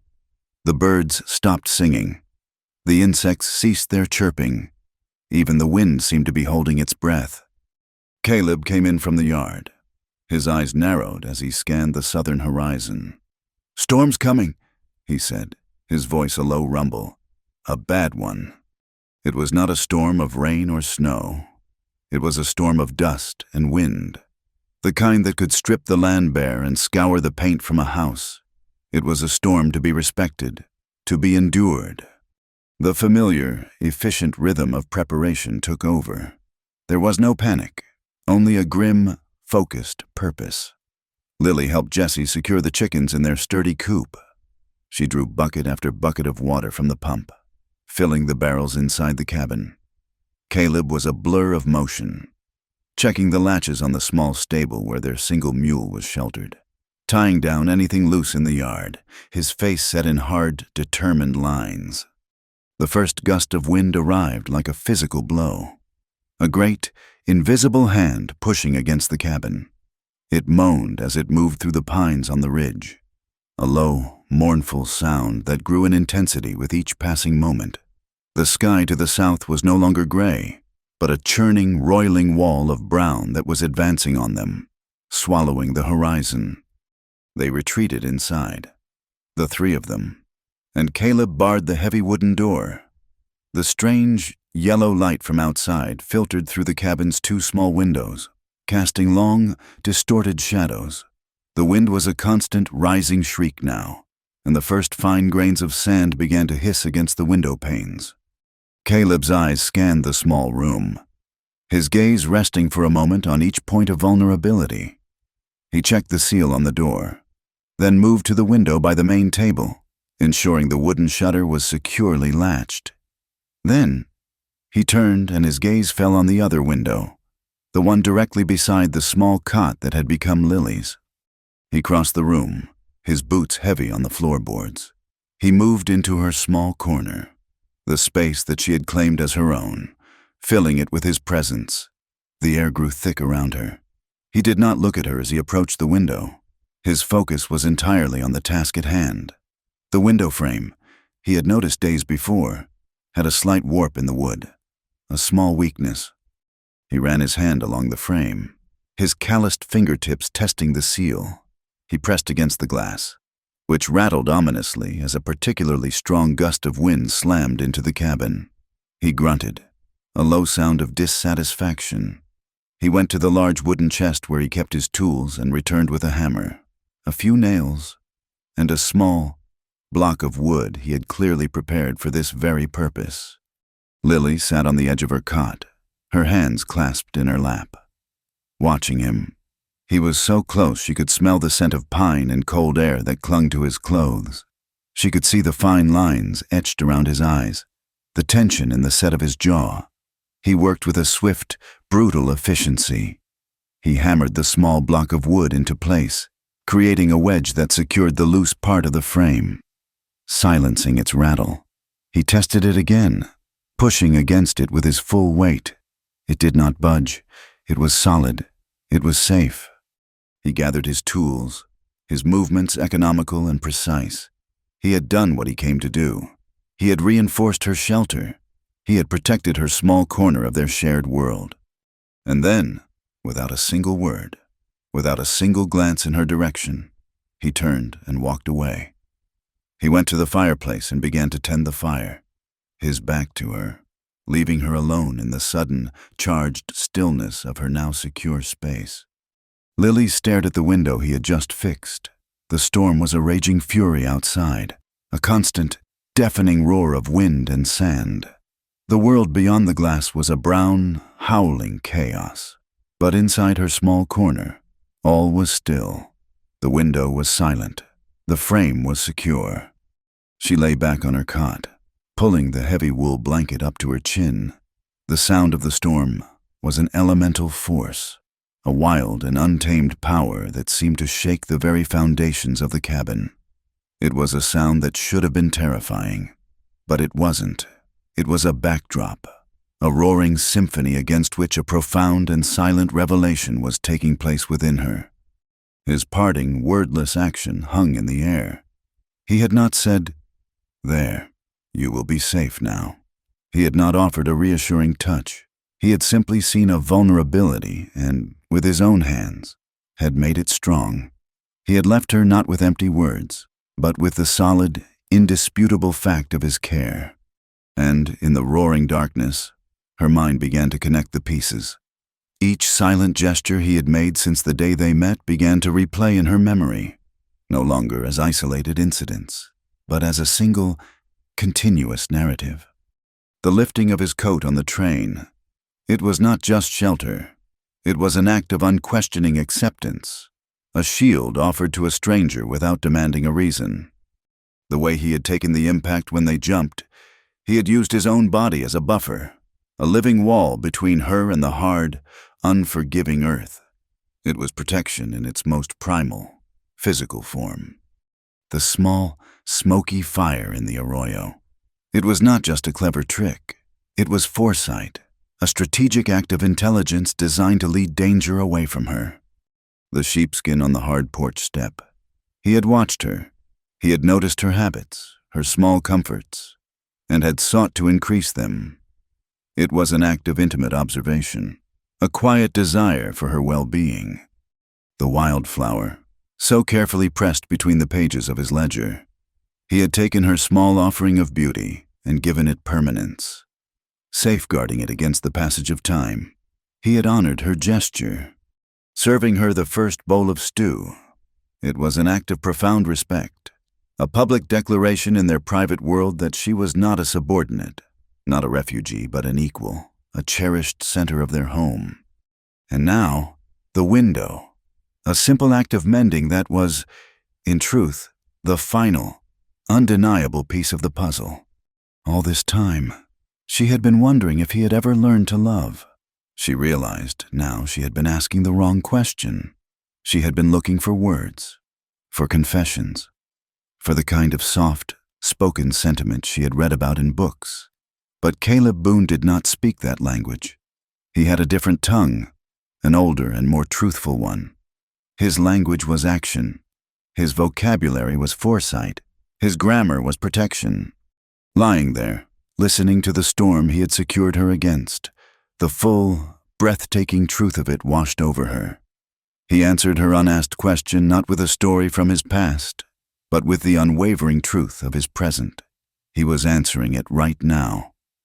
He had been answering it every moment since she had first whispered her desperate plea to him on the train. He doesn't say love, he builds it. He defends it. He provides for it. He makes it safe. He takes its fragile beauty and protects it.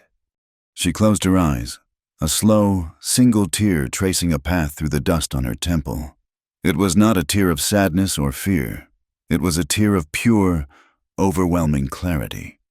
The deepest, most profound questions of her heart had been answered in the deafening roar of the storm, and in the quiet, solid strength of a hammered nail. He doesn't say love, but everything he does, every silent, deliberate action, every thoughtful provision, every watchful glance, is a silent vow. The storm passed as violently as it had arrived. It left behind a world scoured clean, the air sharp and thin, the sky a bruised purple in the fading light. A false peace settled over the valley, the silence of a held breath. They emerged from the cabin into the wreck of the yard, overturned buckets, scattered firewood, and a layer of fine, red dust covering everything. They worked without speaking, restoring their small world to order. Caleb, his face grim, righted a fence post that the wind had loosened. Jesse, his small face serious, gathered the scattered kindling, his movements a miniature echo of Caleb's own. Lily swept the dust from the porch, the rhythmic whisk of her broom a small, domestic sound against the vast, waiting silence. The air was unnaturally still. It was Jesse who saw them first.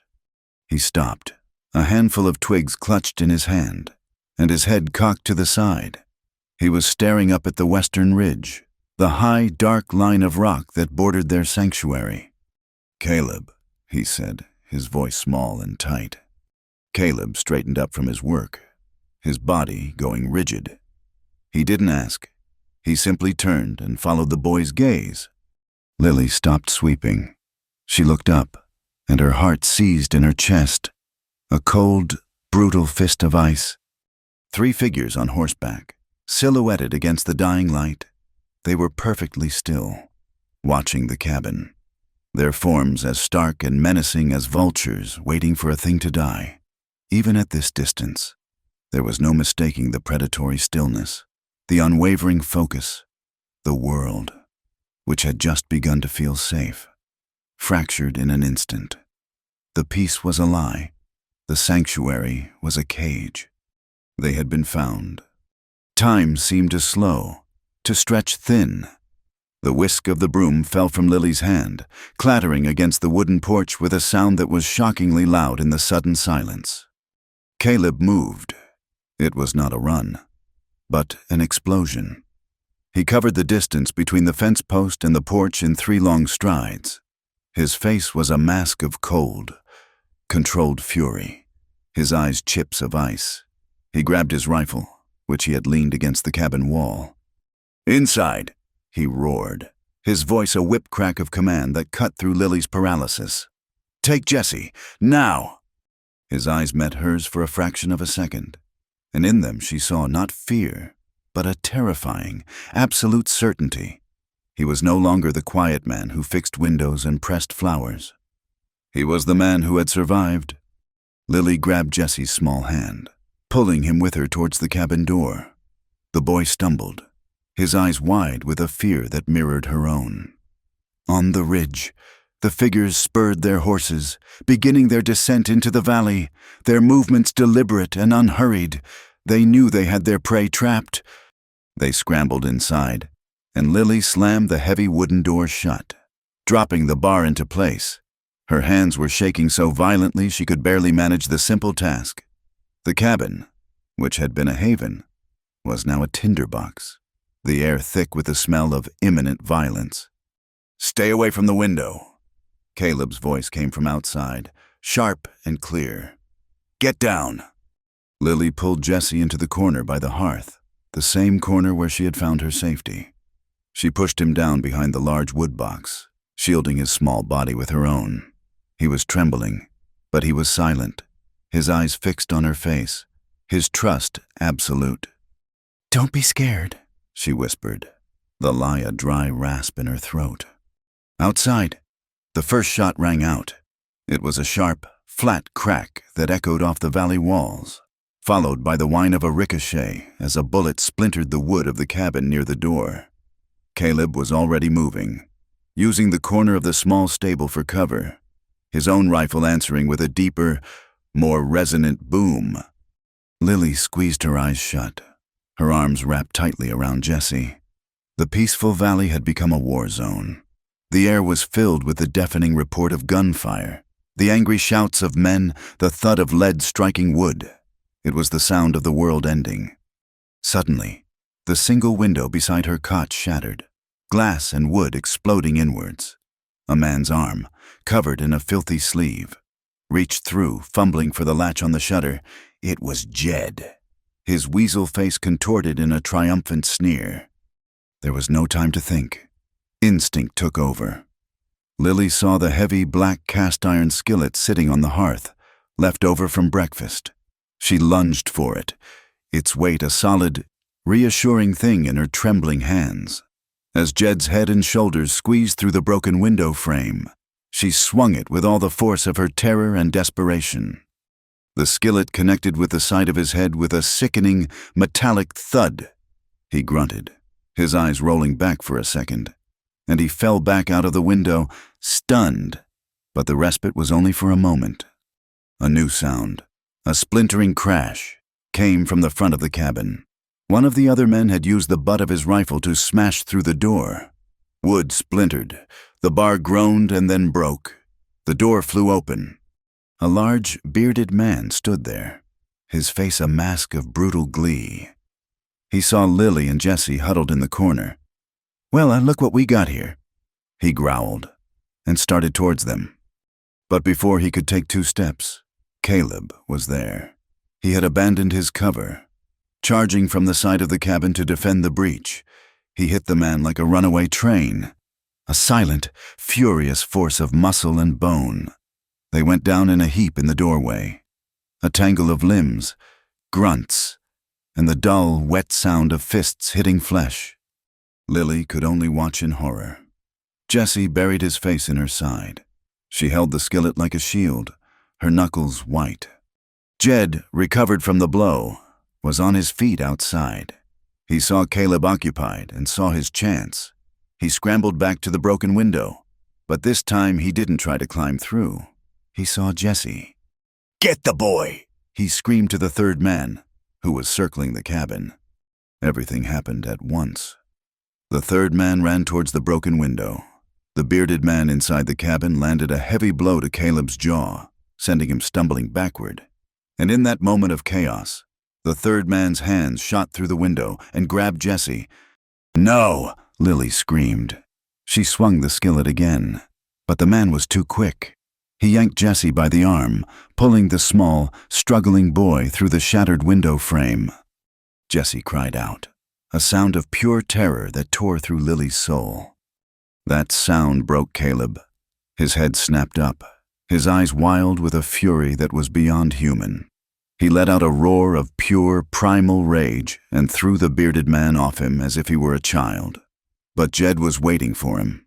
As Caleb rose, Jed swung his own rifle like a club. The heavy wooden stock caught Caleb square on the side of the head. The sound was a dull, sickening crack. Caleb's eyes went vacant. His body went limp. He collapsed to the ground like a felled tree, motionless in the dirt. The world stopped. The shouting, the gunfire, the chaos, it all faded into a roaring silence in Lily's ears. She saw Caleb lying on the ground, a trickle of blood starting to run from his hair into the dust. She saw the third man holding Jesse, the boy's feet dangling uselessly off the ground. She saw the bearded man getting to his feet, a cruel smile spreading across his face. She saw Jed, his face bruised from her skillet, raising his pistol, preparing to end it. Something broke inside her, the fear, the helplessness. It was all burned away in a sudden, white-hot flash of pure, unadulterated rage. The girl who had hidden under a coat was gone. The girl who had cowered in a crevice was gone. All that was left was the woman who had been served the first bowl of stew. Caleb's pistol. It had been knocked from his belt in the struggle. It lay in the dirt, not 5 feet from where he had fallen, its dark metal gleaming in the twilight. She moved. She did not run. She launched herself forward, past the bearded man who was too surprised to react, and dove for the weapon. Her fingers closed around the cold, heavy grip. It was impossibly heavy, a dead weight in her hand. She scrambled to her feet, turning to face them. The bearded man was coming at her. Jed had his pistol aimed, but his focus was on Caleb's still form. The third man was trying to control a kicking, screaming Jesse. She lifted the gun with both hands, trying to steady its trembling weight. The barrel wavered wildly. Her vision was a blur. All she could see was Jesse's terrified face. "Let him go," she said, her voice a strange, thin sound she didn't recognize. Jed laughed, a harsh, ugly sound. "Put that down, little girl, before you hurt yourself." He took a step closer. "You will," Caleb's voice echoed in her mind. "You just did." She pulled the hammer back. The click was deafeningly loud. The bearded man froze. Jed's smile vanished. "I said," she repeated, her voice gaining a cold, hard edge she didn't know she possessed. "Let him go." The third man, unnerved, loosened his grip on Jesse for a fraction of a second. It was all the boy needed.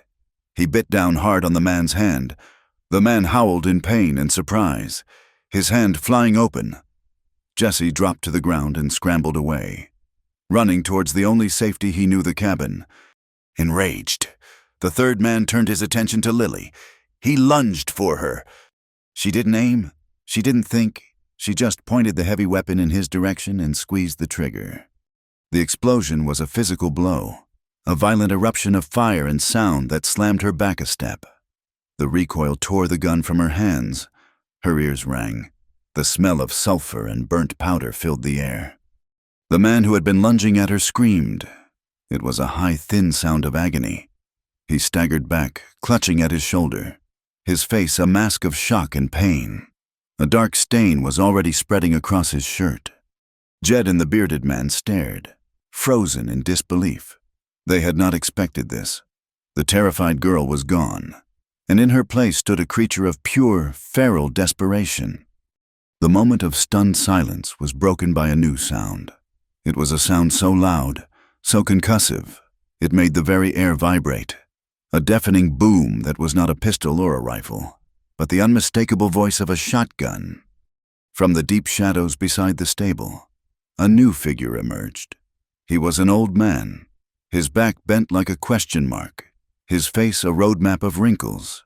He was dressed in worn denim and held an ancient, double-barreled shotgun. its twin muzzles looking as wide as cannons. A thin wisp of smoke curled from one of the barrels. "I reckon that's far enough," the old man said, his voice a dry, dusty rasp. It was Raoul, a man as old as the hills, who worked a small line shack a mile down the valley and shared a pot of coffee with Caleb once a week. He was supposed to have been in town, but the storm had kept him home. Jed and the bearded man stared at the shotgun, then at their wounded companion, then at the girl with the wild, desperate look in her eyes. The fight was over. The odds had changed. This was no longer an easy prize. "Get him up," Jed snarled at the bearded man. They hauled their screaming, wounded companion to his feet and began to back away, their eyes never leaving the twin barrels of Raoul's shotgun. They dragged the man to their horses, threw him over a saddle, and spurred their mounts back up the ridge, disappearing into the darkness from which they had come. Silence descended again, thick and heavy, smelling of blood and gunpowder. Jesse ran to Lily, wrapping his small arms around her legs, burying his face in her dress. She dropped to her knees and held him, her body finally succumbing to a violent, bone-rattling tremor. Raoul ejected the spent shell and walked over to where Caleb lay. He knelt, his old joints cracking in protest. He placed 2 weathered fingers on Caleb's neck. Lily looked up, her heart a cold, dead stone in her chest. "He's alive," Raoul said, his voice grim. "But he's hurt bad, real bad." Lily looked from Caleb's still, broken form to the dark ridge where the men had vanished. The battle was over, but the war for his life had just begun. The world contracted to the space of a single room, the vast, silent valley, the star-dusted sky. The very concept of a world beyond the cabin walls, it all ceased to exist. There was only the low-ceilinged room, the flickering firelight that made the shadows dance like worried ghosts, and the man lying utterly still in the center of it all. Raoul's movements were slow and methodical, the practiced economy of an old man who had seen too much of life's brutality to be flustered by it. With Lily's help, they had carried Caleb inside, his body a dead, terrifying weight. They laid him on his own bed, the one he had surrendered to Jesse, and for the first time, the strong, solid man who was the anchor of their world seemed impossibly fragile, diminished by the space he occupied. The wound was a dark, matted mess in his thick hair, just above his temple. Raoul cleaned it with a gentleness that belied his gnarled, arthritic hands, his face a mask of grim concentration. Lily brought him hot water and clean rags, her movements jerky and robotic. She was functioning, but she was not there. Some vital part of her was hovering in the air, a silent, terrified spectator to the nightmare unfolding below. Jesse was a small, frozen statue by the hearth, his face pale, his dark eyes enormous, fixed on the still form on the bed. The bullet grazed him. Raoul said, his voice a dry rasp. "But the real damage was the stock. He hit his head hard when he fell. Real hard." He finished cleaning the wound and bound it tightly with a strip of clean linen. "Nothing to do now but wait. Keep him warm. Try to get some water in him if you can. The rest is up to God and his own stubbornness." Raoul stayed through the first night, a quiet, reassuring presence in the corner, his shotgun resting against the wall. But as the first gray light of dawn crept through the broken window, he rose to leave. "I'll be back with supplies," he said, placing a heavy hand on Lily's shoulder. "You're strong, girl. Stronger than you know." And then he was gone, and the full weight of the silence and the responsibility descended upon her. She was alone with the 2 people who now constituted her entire world, one a small boy paralyzed by fear, the other a man balanced on the knife's edge between life and death. In that moment, standing in the cold morning light, looking at Caleb's pale, unconscious face, the last vestiges of the frightened girl she had been were burned away. The terror of the attack, the adrenaline, the wild rage, it all coalesced into a single, cold, hard point of purpose. Her fear was gone, replaced by a resolve so fierce it was a physical force within her. He had not left her behind. She would not leave him now. Time dissolved. The world became a series of small, vital rituals. The sun rose and set outside the cabin walls, but Lily barely noticed. Her universe was circumscribed by the bed, her life measured by the rhythm of Caleb's breathing. It was a shallow, sometimes ragged sound, but it was steady. It was life, and she clung to it. She moved her cot from its corner and placed it beside his bed, a sentinel at her post. She kept the fire fed, not for warmth, but for the constant supply of hot water. The cabin, once a place of growing comfort and laughter, became a sacred, silent infirmary. Every few hours, she would bathe his face and hands with a cool, damp cloth. His skin was hot and dry to the touch, a fever burning through him. She would gently brush the damp hair from his forehead, her touch infinitely tender. She was touching a life, a force she was desperately trying to tether to the world. She studied his face, a landscape she had only ever seen guarded and impassive. In this forced stillness, she saw the faint lines of past hardships around his eyes, the stubborn set of his mouth, softened now in unconsciousness. She traced the line of his jaw with her eyes, memorizing the shape of him, terrified it might be the last chance she had. Getting water into him was a battle of patience and will.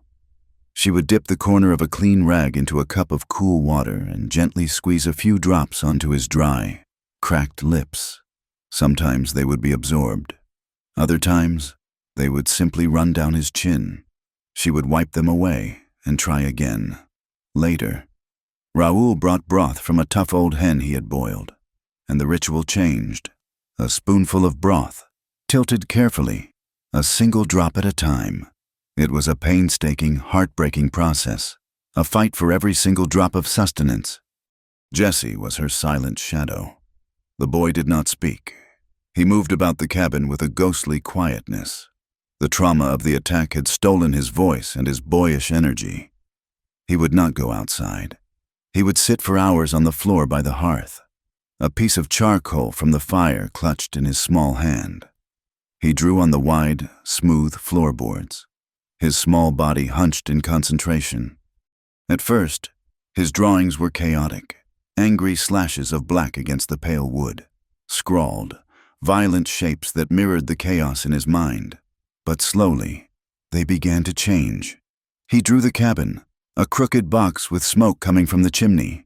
He drew the chickens in the yard. He drew a tall, stick-figure man with a rifle. And over again, he drew a small, crude flower, the 5-petaled wildflower she had embroidered on his cuff. He would draw, and then look over at the bed, his dark eyes filled with a deep, bottomless well of anxiety. He was trying to draw their world back into order, to fix what had been broken with the simple magic of a child's hand. Lily would stop her vigil to sit with him, to bring him a piece of cornbread or a cup of milk from the mule Raoul had brought them. She would run her hand over his hair, and he would lean into her touch, his small body rigid with unshed tears. They were two lost souls clinging to a single, flickering flame, waiting for it to either catch or be extinguished. The nights were the hardest. The fire would die down to glowing embers, and the cabin would be filled with shadows. The only sound would be the wind sighing outside and the shallow, unsteady rhythm of Caleb's breathing. Lily would sit in a chair beside the bed, her head resting on the mattress, her hand near his. Sometimes, in the deep quiet, she would talk to him. "You have to wake up, Caleb," she would whisper into the darkness, her voice a raw, ragged thread. "Jesse needs you. He won't speak. He just draws pictures of you on the floor. You have to wake up and see them." She would tell him about her day, about the broth she had made, about the way the sun had looked on the mesas that morning. She filled the silence with the small, ordinary details of the life he was missing, trying to weave a rope of words strong enough to pull him back. "I'm not a good shot," she whispered one night, her fingers tracing the pattern on the wool blanket that covered him. "But my hands were steady. You taught me that, not with a gun. You taught me that I could be steady, that I could survive. Days bled into one another. 4, 5. Raoul came and went, his face growing grimmer with each visit. He left them food and supplies, but he offered no false hope. A man could not last forever this way. On the evening of the 6th day, a profound exhaustion settled over Lily. She had not truly slept, only dozed in fits and starts in her chair. Her body was a single, deep ache. Her hope, which had burned so fiercely, was beginning to flicker, guttering like a candle in a draught. Jesse was asleep on his cot, a merciful, temporary escape from his waking nightmare. The fire was low. The cabin was quiet, the silence heavier than it had ever been. She sat beside the bed, bathing Caleb's face one more time. The fever felt as if it had finally broken. His skin was cooler to the touch. She wrung out the cloth and laid it on his forehead. She looked at his face, pale and still in the dim firelight, and a wave of despair washed over her, so powerful it almost brought her to her knees. She had done everything she could. It was not enough. She slumped in her chair, her head falling forward into her hands. For the first time since the attack, she allowed herself to feel the full, crushing weight of her grief. Tears, hot and silent, welled in her eyes and slipped through her fingers. A sound. It was nothing. The creak of the cabin settling, a log shifting in the hearth. But she heard it again, a faint, dry rustle of the linen sheets. She lifted her head, her heart stopping in her chest. She looked at him, her eyes wide, hardly daring to breathe. His face was the same, still, unmoving. She had imagined it. Her exhausted mind was playing tricks on her. And then his eyelids fluttered. It was a movement so slight, so faint. It was like the tremor of a butterfly's wing, but it was real. Lily's breath caught in her throat. She leaned forward, her hands gripping the edge of the mattress. "Caleb," she whispered, the name a prayer. Slowly, with an effort that seemed to take all the strength in the universe, his eyelids opened. They were cloudy at first, unfocused. They stared blankly at the low ceiling. Lily's heart hammered against her ribs. A wild, frantic bird. He was alive. He was waking. His gaze drifted, moving slowly around the room he had built, as if reacquainting himself with his own life. The gaze was weak, confused, but it was there, and then it found her. His eyes, the color of a winter sky, finally settled on her face, and for the first time, they were not just open, they were seeing, they saw her. The world fell away. There was no cabin, no fire, no sleeping child. There was only the silent, unbreachable space between them, a space filled with a universe of unspoken things. Her entire being, all her fear, her desperation, her fight, her fierce, protective love, it was all there in her eyes for him to see, and in his, she saw a flicker of recognition, a dawning awareness, a question. Without thinking, she reached out and took his hand. It lay limp and cool on top of the blanket. His skin was dry, but his hand was still large, still strong, even in this profound weakness. She wrapped her smaller fingers around his, holding on, anchoring him. For a long moment, nothing happened. Then, she felt it, a faint pressure. His fingers, weak and trembling, curled around hers, returning her grip. It was a movement so small it was almost imperceptible. But it was a deliberate act. It was an answer. It was everything. They stayed like that for a long time, holding hands in the quiet, firelit cabin, their gazes locked. No words were necessary. Everything that needed to be said was passing between them in the steady pressure of their joined hands, in the silent communion of their eyes. He was here. He had come back. Finally, she leaned closer, her lips near his ear. She had to tell him. She had to give voice to the great transformative truth that had been forged in the crucible of these last few days. Her voice, when it came, was a raw, trembling whisper, a secret meant only for him and the quiet night. "I'm not afraid anymore," she breathed. "Not since I met you." Recovery was not a moment, but a season. It was as slow and patient as the turning of the leaves on the high mesas, a gradual reclaiming of life. One breath, one heartbeat, one conscious thought at a time. Caleb's waking was not a sudden return, but a slow, arduous crawl from a deep, dark place. For days after his eyes first opened, he drifted in a feverish fog, his gaze unfocused, his connection to the world a fragile, tenuous thread. But Lily held that thread. She held it with a strength she never knew she possessed. Her world, which had been a vigil of desperate hope, transformed into a garden of patient cultivation. She was no longer just willing him to live. She was actively tending to the fragile new growth of his life. The first time he spoke, his voice was a dry, rasping whisper, a ghost of its former strength.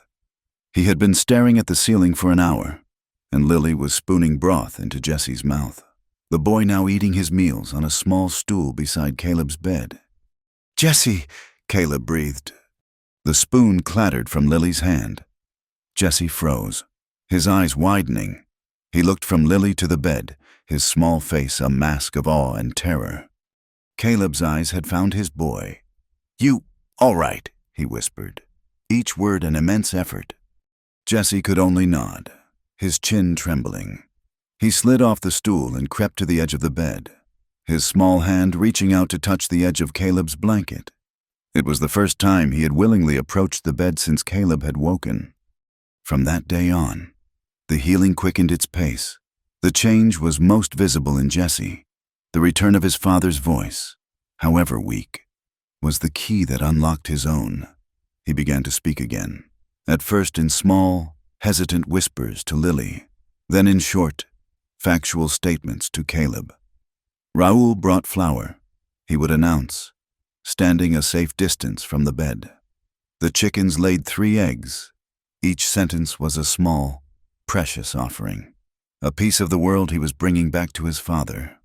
Caleb's recovery was measured in milestones that would seem insignificant to an outsider, but to them, they were monumental victories. The day he sat up on his own, his face pale and beaded with sweat, his back braced against the wall. The day he ate solid food for the first time, a thin porridge that Lily had made, each spoonful a slow, deliberate journey.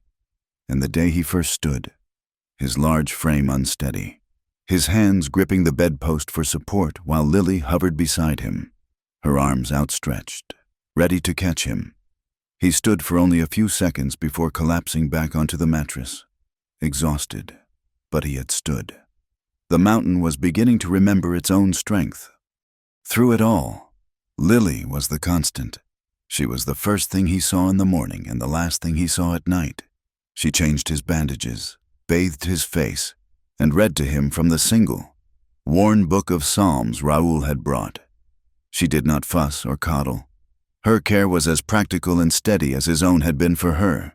It was a language he understood. One afternoon, as he was sitting up in bed, his strength having returned enough for him to stay upright for an hour at a time, Jesse finally gathered his courage. He took a piece of charcoal and, on the floorboards at the foot of the bed, he began to draw. He drew a tall, stick-figure man with a rifle. He drew a woman with long, flowing lines for hair. He drew a small boy standing between them, and all around them. He drew dozens of tiny, 5-petaled wildflowers. When he was finished, he looked up at Caleb, his expression anxious. Caleb looked from the drawing to the boy. He slowly raised a hand, still weak, and beckoned Jesse closer. The boy came, and Caleb's hand came to rest on his head, his fingers gently carding through the boy's unruly hair.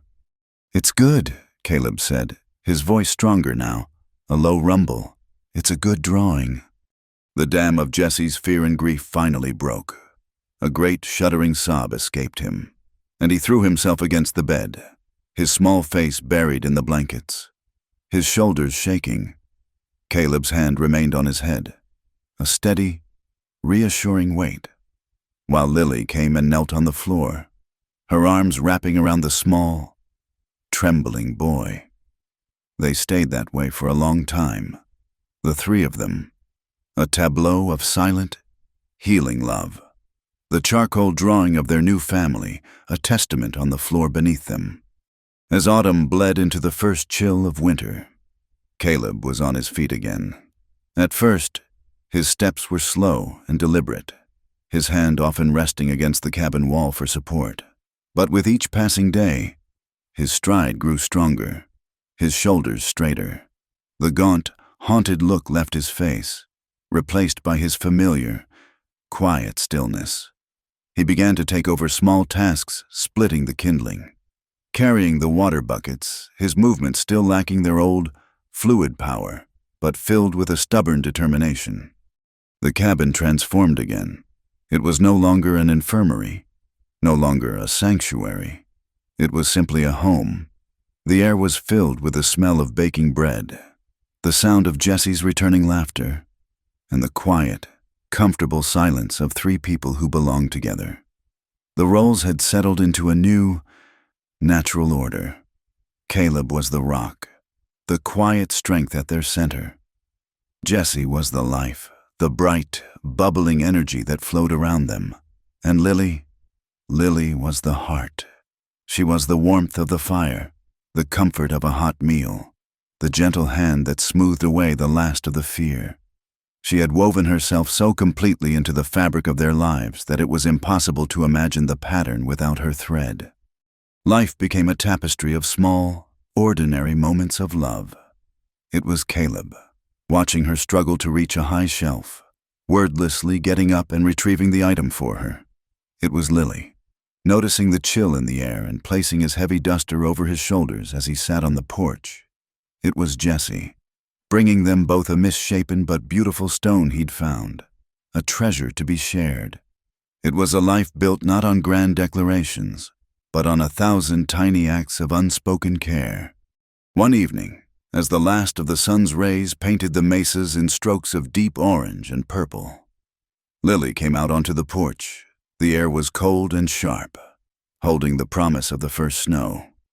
Caleb was already there, leaning against the railing, the same spot where she had once left the wildflower. He was staring out at the valley, his rifle resting in the crook of his arm, his nightly ritual of watching over their world. He was whole again. He was himself. She came to stand beside him, the silence between them as comfortable and familiar as breathing. The old, anxious questions that had once plagued her mind were gone. There was no more uncertainty, no more fear.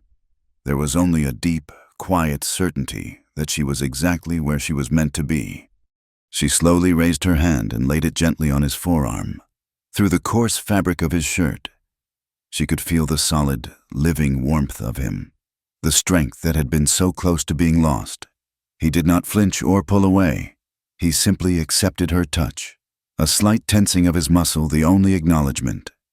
She looked out at the valley, at the hardy, stubborn beauty of the land. It was a harsh place, a place of dust and rock and unforgiving sun. But it was also a place where wildflowers could bloom in the most unlikely of places.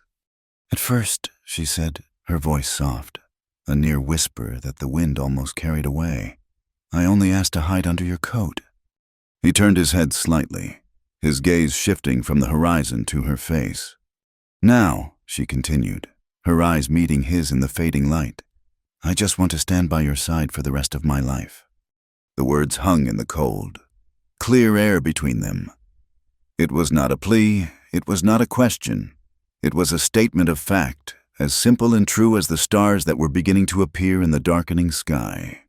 Caleb looked at her for a long, silent moment. His face, carved by hardship and vigilance, softened in the twilight. He did not speak. He did not need to. His entire life had been an answer to this moment. Slowly, he reached over with his free hand and covered hers, his large, calloused fingers closing gently over her own. He gave her hand a single, firm squeeze. It was a promise. It was a vow. It was everything. He turned back to look at the yard below. his hand still covering hers on his arm. He gave a slight nod towards the steps. Together, they walked down from the porch and out into the yard, Jesse emerging from the cabin to trail silently behind them. They walked side by side, their steps falling into a single, shared rhythm, their home a warm, glowing box of light behind them. They stopped in the center of the clearing, the vast, starry sky arching over them, a silent benediction, and at their feet, in the hard, unforgiving soil, a few stubborn, late-season wildflowers still bloomed, their small, purple heads lifted to the coming night. Thank you so much for listening to our story. We'd love to know where in the world you're tuning in from, so please drop a comment below to say hello and share your thoughts. If you enjoyed this tale, please consider subscribing to our channel, Wild West Stories 1850, and give this video a like. And if you'd really like to support us, hitting that hype button helps this story reach more listeners just like you.